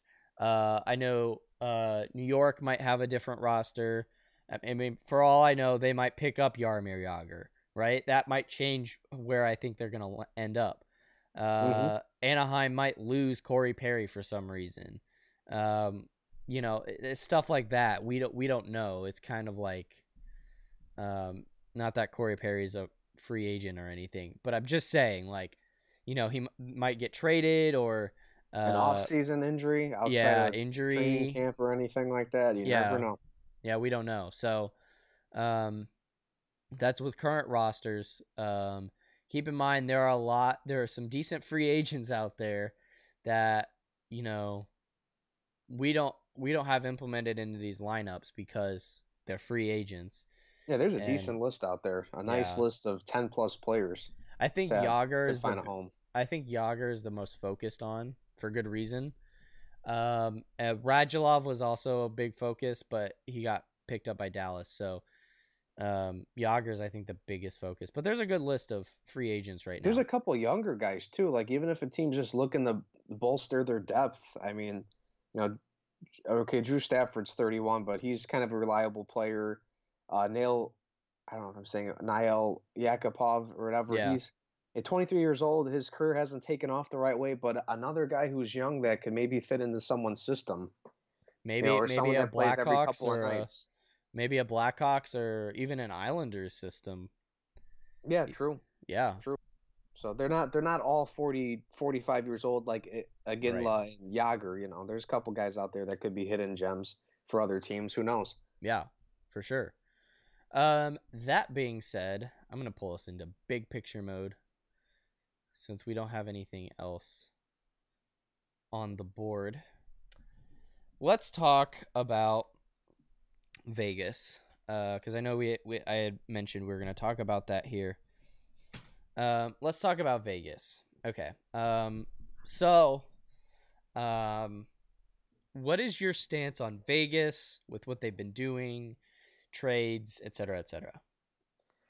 Well, I think they're doing it right. I don't think they're the way the expansion draft played out and the way they kind of move players around, trading, signing free agents and whatnot. The way they went about everything is that they know they're not ready to contend for a Stanley Cup. They're not rushing foolishly to jump into this race for whatever reason, because the Pacific Division is going to be a tough division. You got to go through a handful of teams already that are multiple seasons ahead of you because of in terms of their roster and obviously even their prospects and whatnot, because they've been around for a while. I think they're doing it right. They signed some solid players to keep themselves relevant next year. A couple pieces to, again, maybe trade eventually. I think they did a great job. Even people, they traded players to go trade somewhere else for draft picks for the future. The expansion draft, I mean, they got James Neal, David Perron, Marc-Andre Fleury. I mean, they picked up a couple solid guys to build off of, and they got some decent depth. Like, this isn't a team that's going to be in last place. I don't think they're a playoff team, but they're going to be relevant enough to where I will want to put on a Las Vegas Golden Knights game, not just because they're in their inaugural season, but like, hey, there's a few guys on here you wonder what they're gonna do for this new franchise. So I would say that again, they're not rebuilding, they're building. They're getting the foundation. They're trying to stock up on draft picks to kind of get their prospect pool going here. So 5 years from now, they can go and see, okay, do we have our Patrick Kane? Do we have our Jonathan Toews? Do we have our Sidney Crosby? They're gonna try to build up, and I don't think their goal is to really, we have to be in the playoffs by year two. Obviously, that'd be nice. Get the popularity going, get the market up for this franchise to attract fans and free agents and people that want to come play and pay attention to the Golden Knights. But I think they're doing it right. They're not doing anything foolish, and they're kind of just prepping for the next 4 or 5 years. I think as far as building a legitimate team to go compete for a Stanley Cup. Yeah. Interesting take on it. I think they're making the right moves in general. My problem is that I think they're going a little overboard with it. I understand getting rid of players for like draft picks and stuff. My problem is they got rid of some really like some players that I'm like, why would you get rid of him? For example, they got rid of Mark Mathot when they drafted him from Ottawa. And I was like, oh, that's a really good a good defensive pick. And when you look at their defensive roster, they didn't pick up Sami Vatanen or Hampus Lindholm from the Anaheim Ducks. They picked up Trevor Van Riemsdyk from the Blackhawks, who I thought they would pick up. Which they should have kept, in my opinion. Who? Chicago? Oh no, I mean the Knights, because I know the Knights traded Van Riemsdyk to the Hurricanes after getting him. So yeah, it's like they got rid of some of these players, and it's like, why would you get rid of them? I understand, like if you picked up like a fourth line player, who, my apologies, my phone is going off. A fourth line player. If you pick up a fourth line player. Can we not? Okay. So my problem is that they traded away these players who they should have kept. Understandably, some of the players that were fourth line players who were like, we picked you up, but we don't really need you. Players like, for example, Shea Theodore from the Anaheim Ducks. They didn't really need a Shea Theodore. They could get rid of Shea Theodore. Mark Mathot you shouldn't have gotten rid of, but Shea Theodore, understandable. I've heard some good things about Theodore, though. Like a guy that's got to obviously grow into a player because he's young and he was considered like a top prospect, I think, for the Ducks. So someone like him, okay. He did well in the playoffs. I think they made the good moves. I just think they went overboard with trading. That's kind of where I'm at. I'm just like, if they had kept their current team without trading any of their people, I thought there would be a wild card spot pretty easily. I don't think they would have won a Stanley Cup, but they would have been a threat in the Pacific Division for sure. Now I'm not so sure. With all the trading that's going on and all that, and I understand they're playing the long game, but my problem is they were already playing the long game by picking a bunch of third line and fourth line players. That's kind of my problem, and you just elongated that even longer, which was already pretty long. That's just my problem with it, but I can understand where they're coming from and how they're like, we want to do it properly and all that. My problem is you're gonna lose a fan base if you continue to do something like this. You don't want to be a team that's set in mediocrity for a very long time either, because it gets very difficult for. So, it's one of those things where I get why they don't want to keep everyone and have a bunch of 29, 30-year-old players on their team. But at the same time, you need to have a couple relevant guys, or like I would figure they would have maybe looked to get a couple of guys in their prime that okay, like, hey, you know what, you could be a guy that plays on our team for the next 5 to 6 seasons. But I didn't really see them. David Perron and James Neal, they're older players. Like they're going to stick around for a while, but not very long. Shea Theodore, okay, he might have to develop for a little bit longer, but he could be a star defenseman or a top defenseman for this team in a couple of years. So it's like, it's kind of, you're playing the game of, what do you want to be? Do you want to be good and really relevant right away, but still kind of be mediocre to where you get into the playoffs but don't do much, or do you want to build the right way and become a franchise like the Ducks or the Blackhawks and actually pick some young players, and then in 5 or 6 seasons you have your own Patrick Kane or Jonathan Toews or Corey Getzlav and Perry type of duo. So I would Yeah. say stocking up on draft picks wasn't too bad, but I'm kind of surprised like they didn't try to keep like a Mark Mathot or even one or two guys to just be an anchor in a position. I was surprised they got rid of Van Riemsdyk, honestly, because I, that was one of their best picks, in my opinion. yeah, a young defenseman who's he's not even he's not even fully in his prime yet. He's getting there. I mean, maybe I'm more high on him than other people because I think the Hawks were a little bit less high on him because for some reason the Hawks don't like offensive-minded defensemen, and I mean, he's not like a Brett Burns where he's scoring a lot of goals, but I mean, he likes to shoot, he likes to get into the offensive rush and shoot the puck a lot. So he was a reliable guy that could play really, I think, on anyone's second line I thought he was an at defense. outstanding player. He was an outstanding player with the Hawks. He didn't get the credit he deserved, honestly. He reminds me a lot of like Aaron Ekblad. Yeah. I mean, I don't know if he's at the exact same level as him, but like Right, right. he's still an up and coming guy that I'm surprised that they didn't even like. I don't think Marcus Kruger is a great player either, but he's a solid penalty kill guy and Hmm. solid centerman to where he would have even been kind of decent on the third or fourth line of the Golden Knights, especially again someone that's got playoff and Stanley Cup experience. I don't think it's the biggest deal if they traded Marcus Kruger, but yeah, like I said, their moves indicate that they're looking to just be a relevant team, but not be anything special for I think at least the first handful of seasons that they're around.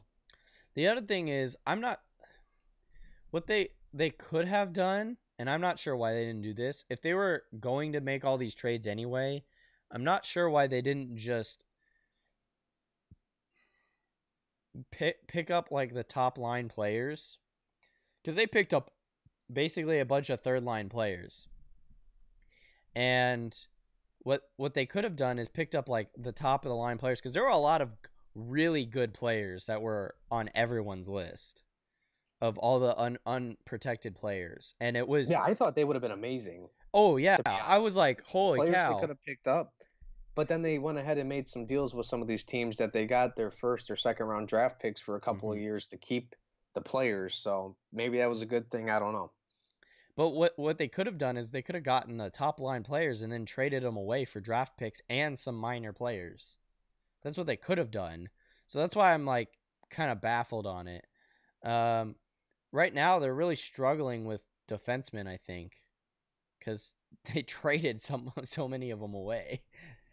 So it's kind of like, well, what do we do now? Well, I don't know. You kind of screwed up on that, but Well, um, and what's interesting too is I look at like honestly their best pick was probably or one of their at least up there is one of their best roster picks that's still on the team is Marc Andre Fleury. Like they have a solid goaltender. Like I get he's getting older and whatnot and a few little injury issues here and there, but he's a solid goaltender for this team to start off, and that's great. But at the mhm. same time, I'm like I feel like if you're trying to just be mediocre or an average team for a while and kind of build through the draft and see what free agents you can get in the next couple of years, not just now, wouldn't you have rather maybe focused on getting a couple quality forwards and defensemen and be okay at goalie? Like getting Marc Andre Fleury, I know he's not a superstar goalie at the moment because he's older and he's starting to exit his prime, but like other guys that were available to be picked up in the expansion draft from Pittsburgh were Justin Schultz, Oli Mata, and Brian Dumoulin. So right there, they could have got an up and coming Justin Schultz, or they could have got a good defenseman in Dumoulin or Mata. So, Yeah. but they went the route of wanting to get Fleury, And again, it's not a bad thing. You're anchored and your goaltender position is stable, at least for the beginning, if you're going to go and develop a goaltender eventually. But I'm looking at some of the guys from Pittsburgh. I would have took someone other than Fleury, to be honest. I would have got a Justin Schultz or someone who, he proved that, okay, I could be a quality player in the NHL. He could have got paid and taken to Las Vegas and maybe been a future star as one of the first, players of that franchise. But, I don't know what's inside the minds of everyone else. So, but that's just my thought on that. Yeah, Vegas is honestly kind of an enigma right now, because I thought I knew where they were going with the team, and then they just randomly went a different route. So yeah, I don't know. Right now with how they've been treating the team, I really don't see them playing much better than a Florida Panthers team. Yeah, they're literally going to probably be about that average. I don't see them being a last place team, but I don't see them. I don't even see them contending for a wild card spot unless some goofy things happen. Again, there's some injuries and some teams are really, really doing bad. I don't know. I get the Western Conference hasn't been, as strong as the East, I would say. Like, you don't know who your main dominant teams are right now. It's kind of an influx right now.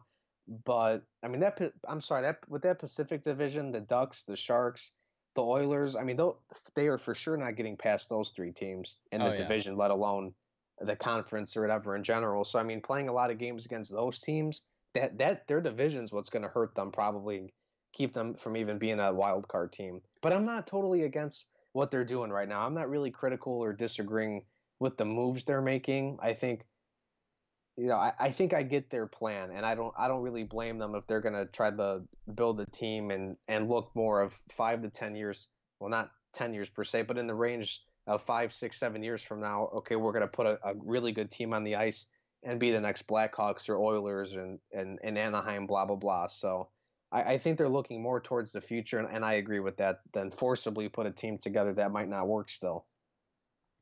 Fair point. The other side to that would be, or you could get them into a playoff position now, not expect to win a cup, but still get players experience. So as you start to bring players in, you have more and more players with playoff experience, and then slowly build your way to a cup.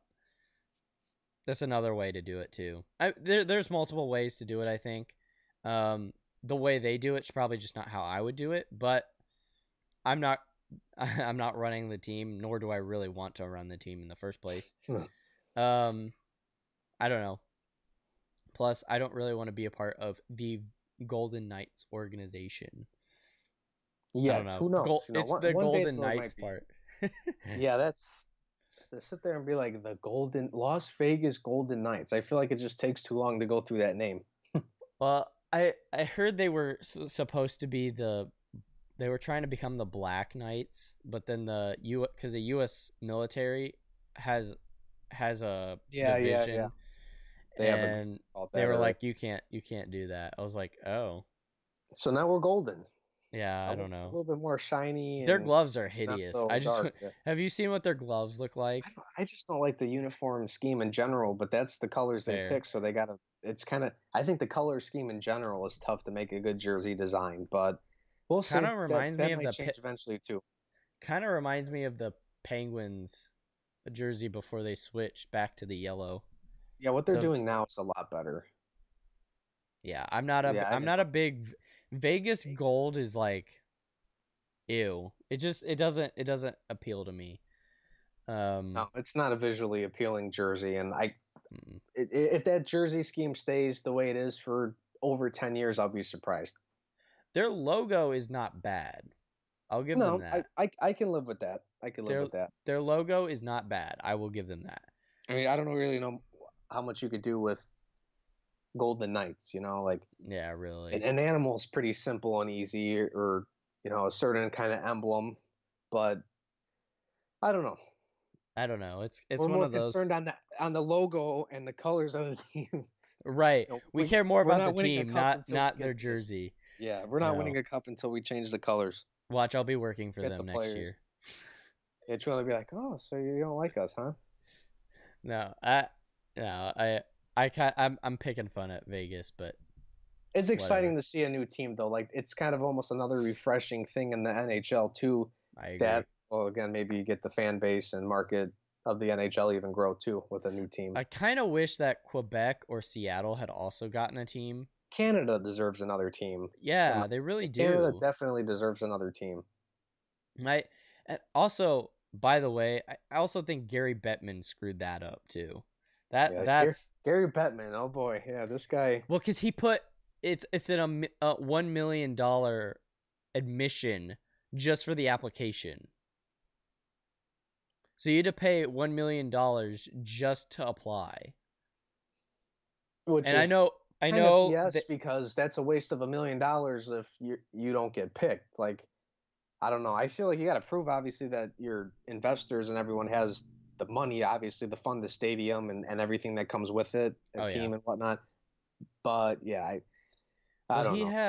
I think he had like 16 teams, or I should say 16 cities who were interested. And then only by the because he put the deadline super fast. So it was like a really quick deadline. So he announced it, and he's like, by the end of the month, you have to have like $1 million. Like, no one's gonna earn that. Well, my Like, thing is, I'm just getting tired of all these teams going to the West Coast. I hate all these teams going to Los Angeles and Las Vegas. It's not just hockey, obviously, with the NFL and everything, and the rumors of more NBA teams or NHL or NFL teams in the future going west. I hate all these teams moving and expanding out that way. Like now we're gonna have too many teams over there eventually. we already You know, do. yeah. So it's like, but I could live with the Vegas Knights. I have no problem with that. Yeah, I kind of want to see more Midwestern, Midwestern team. Maybe like Indianapolis. I'm Um, waiting for Indianapolis to get a baseball team or yeah, I'm waiting for them to. I think they have a better chance of getting baseball before hockey. But I mean, they already fair. have the Indy Fuel. I think they have a Like, good chance at an MLS team. yeah, even that too. Hmm. Yeah, especially a league that's really expanding and really Yeah, that's their goal at the moment. So I agree. I think Florida could get another team, honestly. I yeah, could see it wouldn't surprise me. with how big that state is. I could easily see because do they have 3 football teams? Yeah, they have 3 football teams. They're like California to me. They could easily have 3. New York could easily have 3. Chicago could have 2. I think Chicago could easily get another one. I'm glad they don't, but Yeah, I wouldn't like it, but I mean, yeah, then it's like baseball. You have the White Sox and Cubs rivalry, which they're actually playing right now. So yeah, but I could easily see that. Um, not Cleveland. Cincinnati though. Maybe yeah, Ohio. Cincinnati. I know they have the Blue Jackets, but preferably I don't care the state, but a different city Right. for I sure. want That's what my preference would be. I want places that would not be considered hockey places. That's kind of how I look at it. That, expand to like places that people like North Dakota or like Yeah, you know what I Chicago mean? doesn't need another team. New York doesn't need another team. Right. Yeah, there's a few different. I mean, yeah, even Seattle would be kind of interesting. Why not? Why Oh not? yeah. I would love to see Seattle get a team. I don't like Seattle, but I would love to see them get a team. So, I don't Yeah, know. true. Hmm. I don't know. Even Houston could have a team. Yeah, Uh Texas. They only have Dallas, right? yeah. I could see Houston getting a team. That or and again Canada too. Canada is not even represented enough in the NHL anymore, to be Yeah, honest. fair, fair. They You could know get like 4 teams and I would be okay with it. exactly, and I know they don't have as many cities as the United States, but Hmm. whatever. We could figure that out. Maybe Alaska, get Alaska a team. No, I'm just kidding. Well, I mean, yeah, that would be interesting. Though Hawaii, I don't know how many players want to. Man, Hawaii would be kind of cool. that would be cool. It'd That'd be be very weird and random, but you could I don't know how many people actually live there, so I don't know how big you could make the stadium. That's the yeah, true, problem. true. Well, that's the thing. Like with Canada too, I don't know if do you want to do I don't know. I'm trying to think of some of the bigger cities in Canada, but like because you already have Calgary, Edmonton, Vancouver, Toronto, Montreal, maybe Quebec City. I think Yeah. weren't they? I think a potential, or they were trying to Yeah. maybe figure out Quebec was one something. of them. Hamilton's a decent sized city. Yeah. You got some. Kitchen, yeah, I'm actually looking at a list. I cheated. I was just curious to see what the top 10 biggest cities are in Canada because I know I mean, even does it Canada's not even really all Toronto matter? and everything. Because America.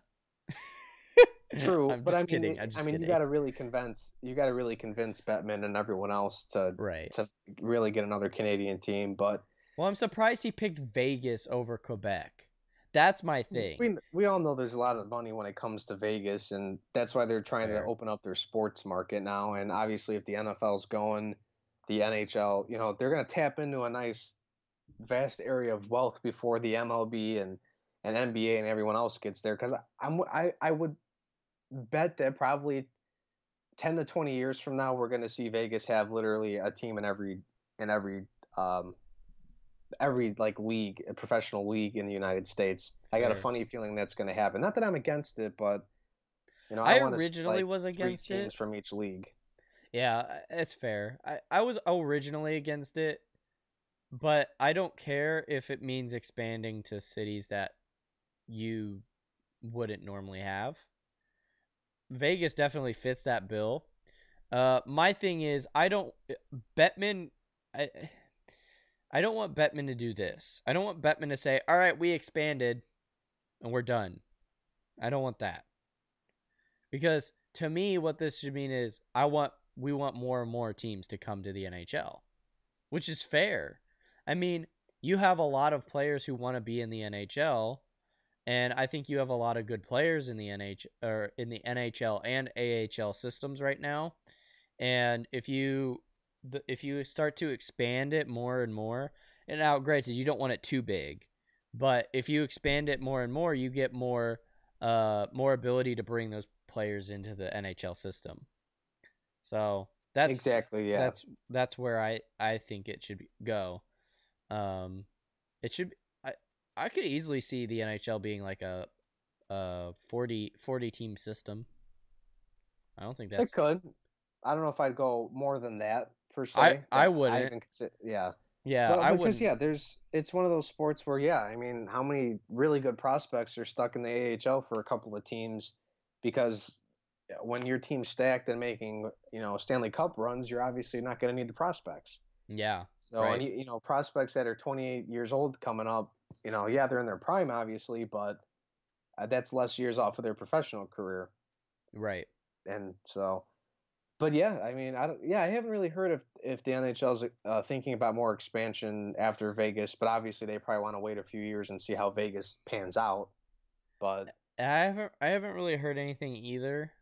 Um, which I think is okay. And maybe with the Olympics going on, they've been more focused on that.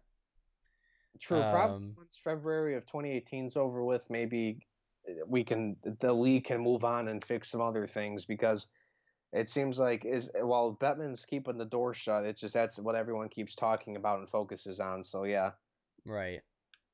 I don't know. It'll be interesting to see what happens. But Vegas taking some good steps. Some steps we don't really approve of, but that's okay. I think every team does that. Um, yeah. I think that's it. Is there anything I else you think want to we talk covered about? I think we're good. I think we covered all the bases.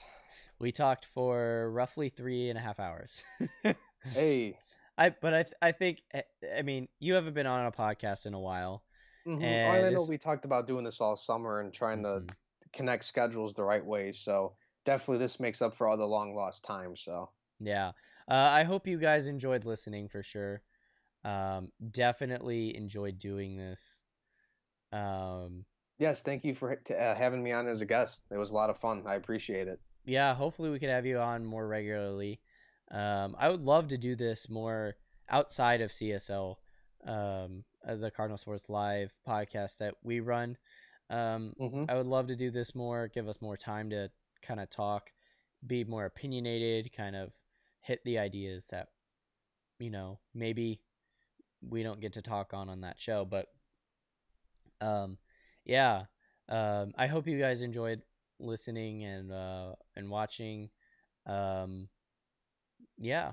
I love doing this format for sure. I hope you guys enjoy it as well. I don't really have anything else to say. So, leave a like down below if you like this video. Subscribe for more content for sure. Comment if you have something that you agree or disagree with. Leave a comment down below. Love to hear it. That being said, I think we're done. We've been talking for a long time, but I think it was worth it. Yeah. That being said, bye everyone. Have a good rest of your day.